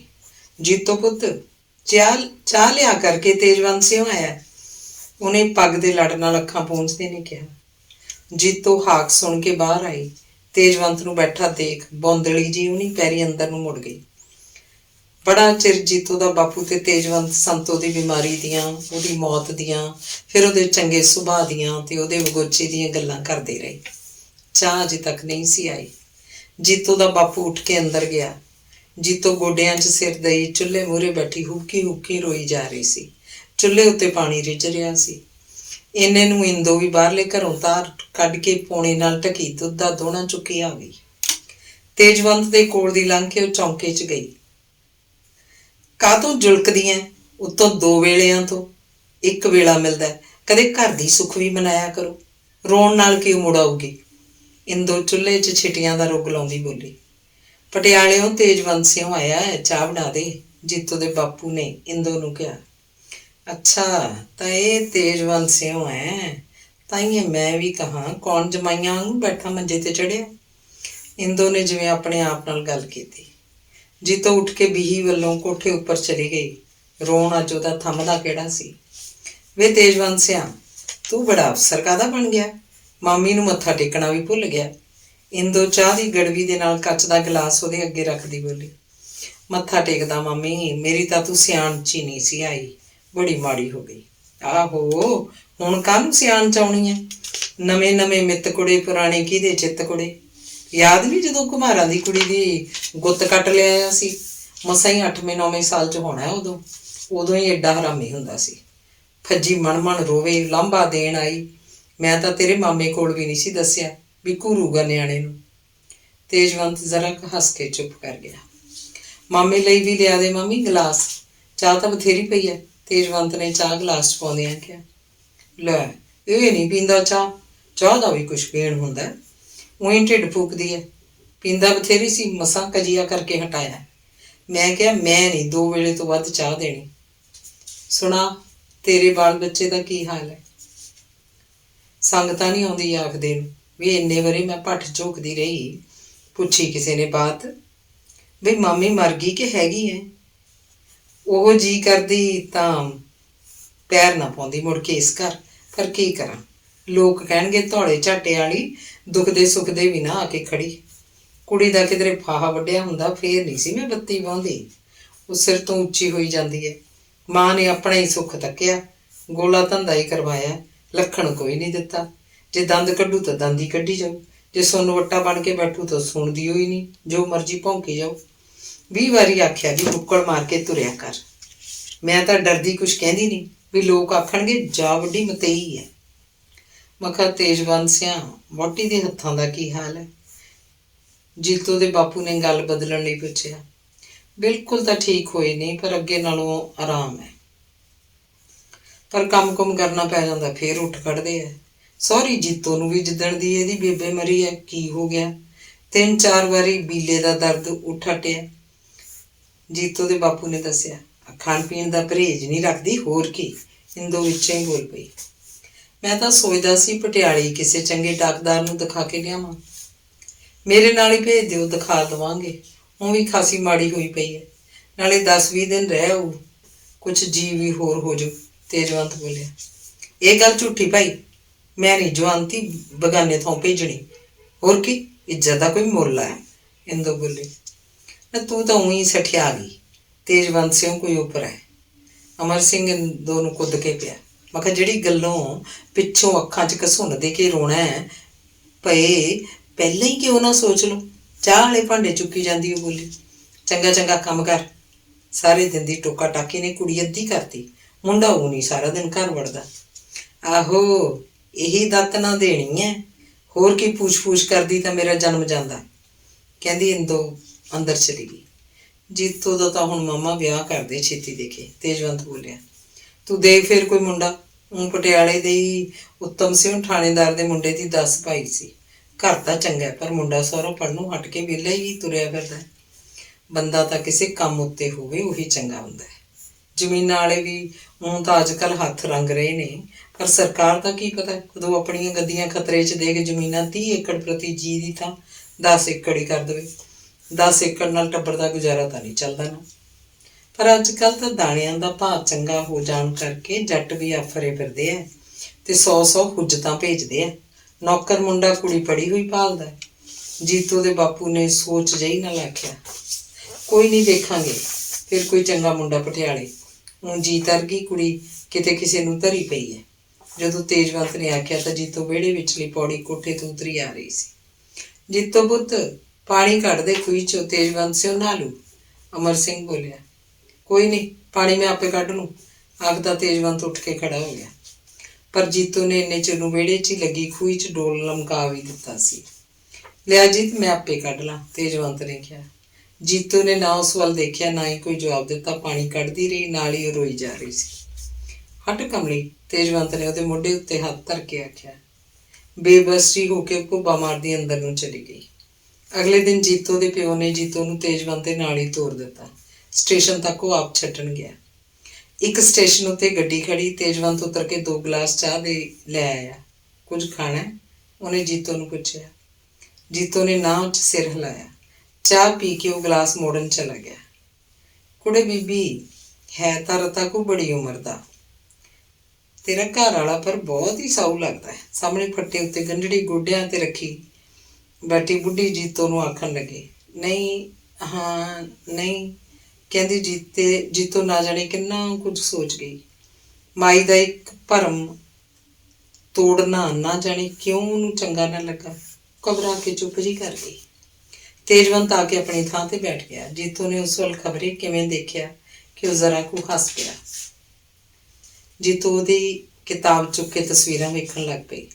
ਉਮਰ ਖਿਆਮ ਦੀਆਂ ਰੁਬਾਈਆਂ ਦੇ ਨਾਲ ਬਣੇ ਚਿੱਤਰ ਸਨ। ਫਿਰ ਤਸਵੀਰਾਂ ਨਾਲ ਤਸਵੀਰਾਂ ਬਣੀ। ਉਹ ਪਤਾ ਨਹੀਂ ਕਿਹੜੇ ਕਿਹੜੇ ਦੇਸ਼ ਘੁੰਮਦੀ ਰਹੀ। ਜੀਤ ਸਟੇਸ਼ਨ ਆ ਗਿਆ। ਜਦੋਂ ਤੇਜਵੰਤ ਨੇ ਉਹਨੂੰ ਆਖਿਆ ਤਾਂ ਉਹ ਚੌਂਕੀ। ਏਡੀ ਛੇਤੀ ਸਟੇਸ਼ਨ ਆ ਗਿਆ? ਅਣਜਾਣੇ ਉਹਦੇ ਮੂੰਹ ਨਿਕਲਿਆ। ਤੇਜਵੰਤ ਫਿਰ ਮੁਸਕਰਾ ਪਿਆ। ਅੰਗ 6ਵਾਂ। ਤੇਜਵੰਤ ਆਪ ਨਾਲ ਜਾ ਕੇ ਜੀਤੋ ਨੂੰ ਡਾਕਟਰ ਦੇ ਵਿਖਾ ਕੇ ਲਿਆਇਆ। ਆਪ ਹੀ ਫਿਰ ਸ਼ਹਿਰੋਂ ਦਵਾਈਆਂ ਲੈ ਆਇਆ। ਇੱਕ ਸ਼ੀਸ਼ੀ ਤਾਂ 10 ਰੁਪਇਆਂ ਦੀ ਹੈ। ਤੇਜਵੰਤ ਦੀ ਕਾਲਜ ਪੜ੍ਹਦੀ ਧੀ ਹਰਜੀਤ ਨੇ ਸ਼ੀਸ਼ੀ ਉੱਪਰੋਂ ਕੀਮਤ ਪੜ੍ਹ ਕੇ ਦੱਸੀ। ਬੂ ਭਾਈਆਂ ਦੀ ਉਹ 200 ਰੁਪਇਆਂ ਦੀ। 200 ਰੁਪਇਆਂ ਦੀ ਤਾਂ ਮੈਂ ਆਪ ਨਹੀਂ। ਇਹ ਸ਼ੀਸ਼ੀ ਤਾਂ ਮੋੜ ਦਿੰਦੇ ਆ, ਆਪੇ ਪੁੜੀਆਂ ਨਾਲ ਹੀ ਰਾਮ ਆਜੂ ਜੇ ਆਉਣਾ ਹੋਇਆ। ਸਾਡੇ ਪਿੰਡ ਦਾ ਬਾਵਾ ਸੁਆਹ ਦੀ ਚੁਟਕੀ ਨਾਲ ਹੀ ਰਾਜੀ ਕਰ ਦਿੰਦਾ। ਜੀਤੋ ਬੋਲੀ। ਲੈ ਮੈਂ ਕਿਹਾ ਤੂੰ ਤਾਂ ਲੱਖ ਰੁਪਏ ਦੀ ਐ, ਜਿਹਦੇ ਵਗ ਜਾਏਂਗੀ ਭਾਗ ਖੁੱਲ ਜਾਣਗੇ। ਤੇਜਵੰਤ ਦੀ ਘਰ ਵਾਲੀ ਬੋਲੀ। ਆਹੋ ਕਰ ਲੋ ਚਿਹੇਡਾ। ਅੱਜ ਕੱਲ੍ਹ ਤਾਂ ਲੋਕ ਪੜ੍ਹੀਆਂ ਹੋਈਆਂ ਨੂੰ ਪਸੰਦ ਹੀ ਕਰਦੇ ਨੇ। ਲੈ ਪੜ੍ਹੀਆਂ ਹੋਈਆਂ ਤਾਂ ਆਪ ਪਾ ਕੇ ਘੜੇ 'ਚੋਂ ਪਾਣੀ ਨਹੀਂ ਪੀ ਸਕਦੀਆਂ। 2 ਡੰਗ ਰੋਟੀ ਪਕਾਉਣੀ ਪੈ ਜੇ ਤਾਂ ਮੌਤ ਪੈ ਜਾਂਦੀ ਹੈ। ਉਹ ਤਾਂ ਸੁੱਕੀਆਂ ਸ਼ਕੀਨੀਆਂ ਜੋਗੀਆਂ ਹੀ ਹੁੰਦੀਆਂ ਨੇ। ਤਾਈਆਂ ਤਾਂ ਮੈਂ ਹਰਜੀਤ ਹੋਰਾਂ ਨੂੰ ਚੰਡ ਕੇ ਰੱਖਦੀ ਹਾਂ ਵੀ ਨਹੀਂ ਤਾਂ ਅਗਲੇ ਘਰ ਜਾ ਕੇ ਕੀ ਕਰਨਗੀਆਂ। ਲੈ ਬੀਬੀ, ਆਪ ਕੰਮ ਨਾ ਕਰਨ ਦੀ ਮਾਰੀ ਸਾਨੂੰ ਲਾਈ ਰੱਖਦੀਆਂ, ਉਤੋਂ ਰੋਹ ਪਾਉਂਦੀਆਂ। ਹਰਜੀਤ ਬੋਲੀ। ਸੱਚ ਐਤਵਾਰ ਨੂੰ ਸਵੇਰੇ ਘਰ ਘੁਰ ਠੀਕ ਕਰ ਲਿਓ। ਇਹ ਆਖਦੇ ਸੀ ਕਿਸੇ ਆਉਣਾ। ਆਪਣੀ ਬੀਬੀ ਦੀ ਇਹ ਗੱਲ ਸੁਣ ਹਰਜੀਤ ਜੀਤੋ ਵੱਲ ਵੇਖ ਕੇ ਹੱਸ ਪਈ। ਐਤਵਾਰ ਨੂੰ ਸਾਰੇ ਘਰ ਦੀ ਸਫਾਈ ਕੀਤੀ ਗਈ। ਸੋਫਿਆਂ ਉੱਤੇ ਧੋਬੀ ਦੇ ਧੋਤੇ ਕੱਪੜੇ ਵਿਛਾਏ ਗਏ। ਜਾਪਾਨੀ ਟੀ ਸੈੱਟ ਕੱਢਿਆ ਗਿਆ। ਕਿੰਨੀਆਂ ਹੀ ਖਾਣ ਪੀਣ ਦੀਆਂ ਚੀਜ਼ਾਂ ਬਾਹਰੋਂ ਮੰਗਵਾਈਆਂ ਗਈਆਂ। ਦੁਪਹਿਰ ਤੱਕ ਜੀਤੋ ਦਾ ਬਾਪੂ ਵੀ ਆ ਗਿਆ। ਤਦ ਕਿਤੇ ਜਾ ਕੇ ਜੀਤੋ ਗੱਲ ਸਮਝੀ। ਦੇਖ ਤਾਂ ਮੇਰਾ ਫਾਹਾ ਵੱਢਣ ਨੂੰ ਕਿੱਡਾ ਕਾਲਾ। ਜੀਤੋ ਨੇ ਕੰਮ ਧੰਦੇ ਰੁੱਝੇ 'ਚ ਤੇਜਵੰਤ ਵੱਲ ਦੇਖ ਕੇ ਸੋਚਿਆ। ਅੱਜ ਤੇਜਵੰਤ ਦੀ ਕਾਲਜ ਪੜ੍ਹਦੀ ਧੀ ਹਰਜੀਤ ਨੇ ਜੀਤੋ ਨੂੰ ਤਿਆਰ ਕੀਤਾ। ਆਥਣੇ ਇੱਕ ਖੋਜੀ ਜੀ ਦਾੜੀ ਵਾਲਾ ਬੰਦਾ ਤੇ ਇੱਕ ਸੋਨੇ ਦੇ ਫਰੇਮ ਵਾਲੀਆਂ ਐਨਕਾਂ ਵਾਲੀ ਬੁੜੀ ਆਈ। ਜੀਤੋ ਚਾਹ ਫੜਾ ਕੇ ਮੁੜ ਗਈ। ਸ਼ਰਾਬ ਦੇ ਮਹਿਕਮੇ 'ਚ ਸਬ ਇੰਸਪੈਕਟਰ ਹੈ, ਹਰਜੀਤ ਨੇ ਜੀਤੋ ਨੂੰ ਦੱਸਿਆ। ਬੜੀਆਂ ਸੋਹਣੀਆਂ ਉਹ ਗੱਲਾਂ ਕਰਦੇ ਰਹੇ। ਉਂਝ ਵੀ ਖੁਸ਼ ਜਾਪਦੇ ਸੀ। ਜੀਤੋ ਦੇ ਬਾਪੂ ਨੇ ਤੇਜਵੰਤ ਨੂੰ ਕਿਹਾ ਕਿ ਕਿਸੇ ਗੱਲ ਦਾ ਲੁਕੋ ਨਾ ਰੱਖਿਆ ਜਾਏ। ਫਿਰ ਤੇਜਵੰਤ ਨੇ ਅੰਗਰੇਜ਼ੀ 'ਚ ਉਸ ਖੋਜੀ ਦਾੜੀ ਵਾਲੇ ਨੂੰ ਪਤਾ ਨਹੀਂ ਕੀ ਦੱਸਿਆ ਕਿ ਉਹਨੇ ਰੁਮਾਲ ਦੇ ਲੜੋਂ ਰੁਪਈਏ ਖੋਲ ਰਹੀ। ਆਪਣੀ ਮਾਂ ਨੂੰ ਹੌਲੀ ਦੇ ਕੇ ਕਿਹਾ, ਸ਼ਗਨ ਘਰ ਜਾ ਕੇ ਸਲਾਹ ਕਰਕੇ ਫੜਾਇਓ। ਜਨਾਨੀ ਨੇ ਰੁਪਏ ਮੁੜ ਰੁਮਾਲ 'ਚ ਬੰਨ੍ਹ ਲਏ। ਅੱਛਾ ਜੀ, ਸਲਾਹ ਕਰਕੇ ਦੱਸਾਂਗੇ, ਆਖੋ ਤੁਰ ਪਏ। ਹਾਂ ਕਰਨੀ ਹੁੰਦੀ ਤਾਂ ਉਦੋਂ ਹੀ ਕਰ ਜਾਂਦੇ। ਸਾਲੇ 2-2 ਪੈਸੇ ਦੇ ਬੰਦੇ ਵੀ ਆਪਣੇ ਆਪ ਨੂੰ ਖਬਰ ਨਹੀਂ ਕੀ ਰਾਣੀ ਖਾਂ ਦੇ ਸਾਲੇ ਸਮਝਣ ਲੱਗ ਪੈਂਦੇ ਆ। ਤੇਜਵੰਤ ਨੇ ਜੀਤੋ ਵੱਲ ਗੌ ਜਿਹੇ ਨਾਲ ਤੱਕ ਕੇ ਉਹਦੇ ਬਾਪੂ ਨਾਲ ਗੱਲ ਕੀਤੀ। ਜੀਤੋ ਨਾ ਜਾਣੇ ਕਿਉਂ ਹੱਸ ਪਈ। ਖਬਰੇ ਏਦੋਂ ਕੋਈ ਚੰਗਾ ਹੀ ਹੋਵੇ ਜੀਤੋ ਦੀ ਕਿਸਮਤ 'ਚ। ਨਾਲ ਸ਼ਰਾਬ ਦੇ ਮਹਿਕਮੇ ਵਾਲੇ ਤਾਂ ਸਾਰੇ ਹੀ ਬੜੀ ਉਹ ਸ਼ਰਾਬ ਪੀਂਦੇ ਹੁੰਦੇ ਨੇ, ਮੁਫਤ ਜੋ ਮਿਲ ਜਾਂਦੀ ਹੈ। ਤੇਜਵੰਤ ਦੀ ਘਰ ਵਾਲੀ ਆਪਣੇ ਦੁੱਖ ਦੇ ਹੱਥਾਂ ਉੱਤੇ ਦਵਾਈ ਮਲਦੀ ਬੋਲੀ। ਕੁਝ ਦਿਨ ਮਗਰੋਂ ਇੱਕ ਓਵਰਸੀਅਰ ਸੱਦਿਆ ਗਿਆ। ਉਹਨੂੰ ਪਹਿਲਾਂ ਹੀ ਸਭ ਕੁਝ ਦੱਸ ਦਿੱਤਾ ਗਿਆ ਸੀ। ਉਹ ਕੁੜੀ ਦੇਖ ਕੇ ਹਾਂ ਵੀ ਕਰ ਗਿਆ, ਪਰ ਦੂਜੇ ਤੀਜੇ ਦਿਨ ਉਹਨੇ ਕਹਾ ਭੇਜਿਆ, ਮੇਰੇ ਘਰਦਿਆਂ ਨੇ ਕਿਤੇ ਹੋਰ ਗੱਲ ਪੱਕੀ ਕਰ ਲਈ ਹੋਈ ਹੈ, ਮੈਨੂੰ ਪਤਾ ਨਹੀਂ ਸੀ, ਮਾਫ਼ ਕਰਨਾ। ਜੇ ਮੈਂ ਇਹਨਾਂ ਦੀ ਥਾਂ ਹੁੰਦਾ ਕਦੇ ਨਾ ਕਰਦਾ। ਤੇਜਵੰਤ ਨੇ ਜੀਤੋ ਵੱਲ ਵੇਖ ਕੇ ਸੋਚਿਆ। ਜੀਤੋ ਨੂੰ ਜਿਵੇਂ ਇਹ ਗੱਲ ਸੁਣ ਲਈ, ਉਹ ਬਿਨਾਂ ਹੀ ਕਿਸੇ ਗੱਲ ਦੀ ਹੱਸ ਪਈ। ਸਾਲੇ ਖੋਤੇ ਨੇ ਸਭ। ਤੇਜਵੰਤ ਨੇ ਆਥਣੇ ਜੀਤੋ ਤੋਂ ਪਾਣੀ ਦਾ ਗਲਾਸ ਫੜਦਿਆਂ ਕਿਹਾ, ਚੰਗਾ ਇਸ ਬਹਾਨੇ ਹੋਰ ਕੁਛ ਚਿਰ ਤੁਹਾਡੇ ਕੋਲ ਰਹਿ ਜਾਊ। ਕਿਉਂ? ਇਉਂ ਕਿੰਨਾ ਕੁ ਚਿਰ ਰੱਖ ਲਾਂਗੇ? ਭਾਵੇਂ ਸਾਰੀ ਉਮਰ ਰੱਖ ਲਓ, ਆਪਾਂ ਕੰਨੀਓ ਕੋਈ ਨਾ ਨਹੀਂ। ਤੇਜਵੰਤ ਨੇ ਆਲੇ ਦੁਆਲੇ ਝਾਕ ਕੇ ਹੌਲੀ ਦੇ ਕੇ ਕਿਹਾ, ਏਡੀ ਸਾਡੀ ਕਿਸਮਤ ਕਿੱਥੇ। ਜੀਤੋ ਉੱਚੀ ਦੇ ਕੇ ਹੱਸ ਪਈ ਤੇ ਬੋਲੀ, ਉੱਠਿਆ ਆਪ ਤੋਂ ਨਾ ਜਾਏ ਆਖੇ ਫਿੱਟੇ ਮੂੰਹ ਗੋਡਿਆਂ ਦਾ। ਤੂੰ ਬੜੀ ਲੇਟ ਜੰਮੀ ਹੈ। ਮੇਰੇ ਸਿਰ ਪਾਈ ਕੁਛ ਨਾ ਲਾ, ਮੇਰੇ ਅਰਗੇ ਤਾਂ ਭੱਜ ਕੇ ਨਾਲ ਆ ਰਲਦੇ ਨੇ। ਐਉਂ ਆਖ ਵੀ ਤੂੰ ਆਪ ਫੋਕੇ ਵੈਰ ਕਰਨ ਜੋ ਗਈ ਹੈ। ਕਮਲੀ, ਆਹੋ ਹੋਰ ਕੀ ਕਹੇਗਾ? ਆਖਦੀ ਜੀਤੋ ਖਾਲੀ ਗਲਾਸ ਫੜ ਬਾਹਰ ਆ ਗਈ। ਹਾਰ ਕੇ ਜੀਤੋ ਦੇ ਬਾਪੂ ਦੇ ਆਖਣ ਉੱਤੇ ਥਾਣੇਦਾਰ ਉੱਤਮ ਸਿੰਘ ਨਾਲ ਹੀ ਉਹਦੇ ਮੁੰਡੇ ਦੇ ਰਿਸ਼ਤੇ ਬਾਰੇ ਗੱਲ ਤੋਰੀ। ਮੁੰਡਾ ਆਪ ਨਹੀਂ ਸਗੋਂ ਥਾਣੇਦਾਰ ਤੇ ਥਾਣੇਦਾਰਨੀ ਕੁੜੀ ਨੂੰ ਦੇਖਣ ਆਏ। ਥਾਣੇਦਾਰ ਦੇ ਆਖਣ ਉੱਤੇ ਥਾਣੇਦਾਰਨੀ ਨੇ ਕੁੜੀ ਨੂੰ 11 ਰੁਪਏ ਸ਼ਗਨ ਦੇ ਕੇ ਗੱਲ ਪੱਕੀ ਕਰ ਦਿੱਤੀ। ਅਗਲੇ ਦਿਨ ਜੀਤੋ ਦਾ ਬਾਪੂ ਬੜਾ ਖੁਸ਼ ਜੀਤੋ ਨੂੰ ਨਾਲ ਲੈ ਕੇ ਪਿੰਡ ਤੁਰ ਪਿਆ। ਤੁਰਨ ਵੇਲੇ ਜੀਤੋ ਨੇ ਅੱਖਾਂ ਭਰ ਲਈਆਂ। ਕਮਲੀ, ਤੇਜਵੰਤ ਨੇ ਫਿੱਕਾ ਜਿਹਾ ਹੱਸਦਿਆਂ ਕਿਹਾ। ਇਸ ਵਾਰੀ ਤੇਜਵੰਤ ਦਾ ਬਾਕੀ ਕੁੜੀਆਂ ਦੇ ਨਾਲ ਦਾ ਲੈ ਕੇ ਦਿੱਤਾ ਕਮੀਜ਼ ਵੀ ਉਹ ਲੈ ਕੇ ਨਹੀਂ ਗਈ। ਆਖਦੀ ਸੀ, ਇਸ ਵਾਰੀ ਮੈਂ ਰਹੀ ਕਿੰਨੇ ਦਿਨਾਂ, ਮੈਂ ਕੰਮ ਹੀ ਕਿਹੜਾ ਕੀਤਾ। ਤੇਜਵੰਤ ਦੀ ਘਰ ਵਾਲੀ ਨੇ ਬਥੇਰਾ ਜ਼ੋਰ ਲਾਇਆ, ਪਰ ਉਹਨੇ ਇੱਕੋ ਨਾ ਫੜ ਰੱਖੀ ਸੀ। ਅੰਗ 7।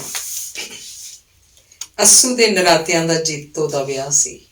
ਨਵੀਂ ਸਿਰ ਗੁੰਦਵਾਈ, ਦੰਦਾਸਾ ਮਲੀ, ਮੋਰੋਕੀਨ ਦੇ ਸੂਟਾਂ ਤੇ ਸੈਂਡਲਾਂ ਨਾਲ ਜੁਰਾਬਾਂ ਪਾਈ, ਗੀਤ ਗਾਉਂਦੀਆਂ ਮੇਲਣਾ ਆਈਆਂ। ਕੈਂਠਿਆਂ ਵਾਲੇ ਪੋਥੇ ਬੰਨੀ, ਕੱਢਵੀਆਂ ਜੁੱਤੀਆਂ ਵਾਲੇ ਸਣੇ ਆਪਣੇ ਜਵਾਕ ਜੱਲਿਆਂ ਦੇ ਮੇਲੀ ਆਏ। ਪਿੰਡ ਦੀ ਸੱਥ ਸੰਭਰੀ ਗਈ। ਸਾਰੇ ਵੀਹੀ ਵਿਹੜੇ ਤੋਂ ਮੰਜੇ ਬਿਸਤਰੇ ਮੰਗ ਕੇ ਧਰਮਸ਼ਾਲਾ ਡਾਏ ਗਏ। ਲੋਕਾਂ ਨੇ ਆਪਣੇ ਘਰ ਲਿਪ ਪੋਚ ਲਏ ਸਨ।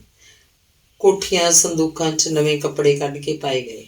ਜਿਨ੍ਹਾਂ ਕੋਲ ਨਵੇਂ ਨਹੀਂ ਸੀ, ਉਹਨਾਂ ਨੇ ਪੁਰਾਣਿਆਂ ਨੂੰ ਹੀ ਸੋਡਾ ਉਬਾਲ ਕੇ ਧੋ ਲਿਆ ਸੀ। ਵੱਜਦੇ ਵਾਜਿਆਂ ਨਾਲ ਬਰਾਤ ਆਈ। ਦੇਖਣ ਲਈ ਟਕੋ ਟਕੀ ਪਿੰਡ ਇਕੱਠਾ ਹੋ ਗਿਆ। ਕੁੜੇ ਪ੍ਰਾਹੁਣਾ ਤਾਂ ਸੋਹਣਾ ਹੈ, ਬਾਪ ਉਹਦਾ ਉਦੋਂ ਵੀ ਸ਼ੌਕੀਨ ਲੱਗਦਾ ਹੈ। ਆਖਦੇ ਨੇ ਥਾਣੇਦਾਰ ਹੈ। ਤਾਏ ਨੇ ਘਰ ਤਾਂ ਤਕੜਾ ਟੋਲ ਲਿਆ, ਕੋਈ ਕੁੜੀ ਵਿੱਚੋਂ ਆਖਦੀ। ਚੱਲ ਕੁੜੀ ਇੰਦੋ ਦੀ ਨਿੱਤ ਦੀ ਟੈਂ ਤੋਂ ਤਾਂ ਛੁੱਟੂਗੀ। ਰੱਬ ਉਸ ਮਾਂ ਬਾਰੀ ਨੂੰ ਘਰ ਦੇ ਭਾਗ ਲਾਵੇ, ਧਨਕੁਰ ਅੱਗੋਂ ਜਵਾਬ ਦਿੰਦੀ ਹੈ। ਰਾਤ ਵੇਲੇ ਧਰਮਸ਼ਾਲਾ 'ਚ ਸਪੀਕਰ ਉੱਤੇ ਗਾਣਾ ਵੱਜ ਰਿਹਾ ਸੀ।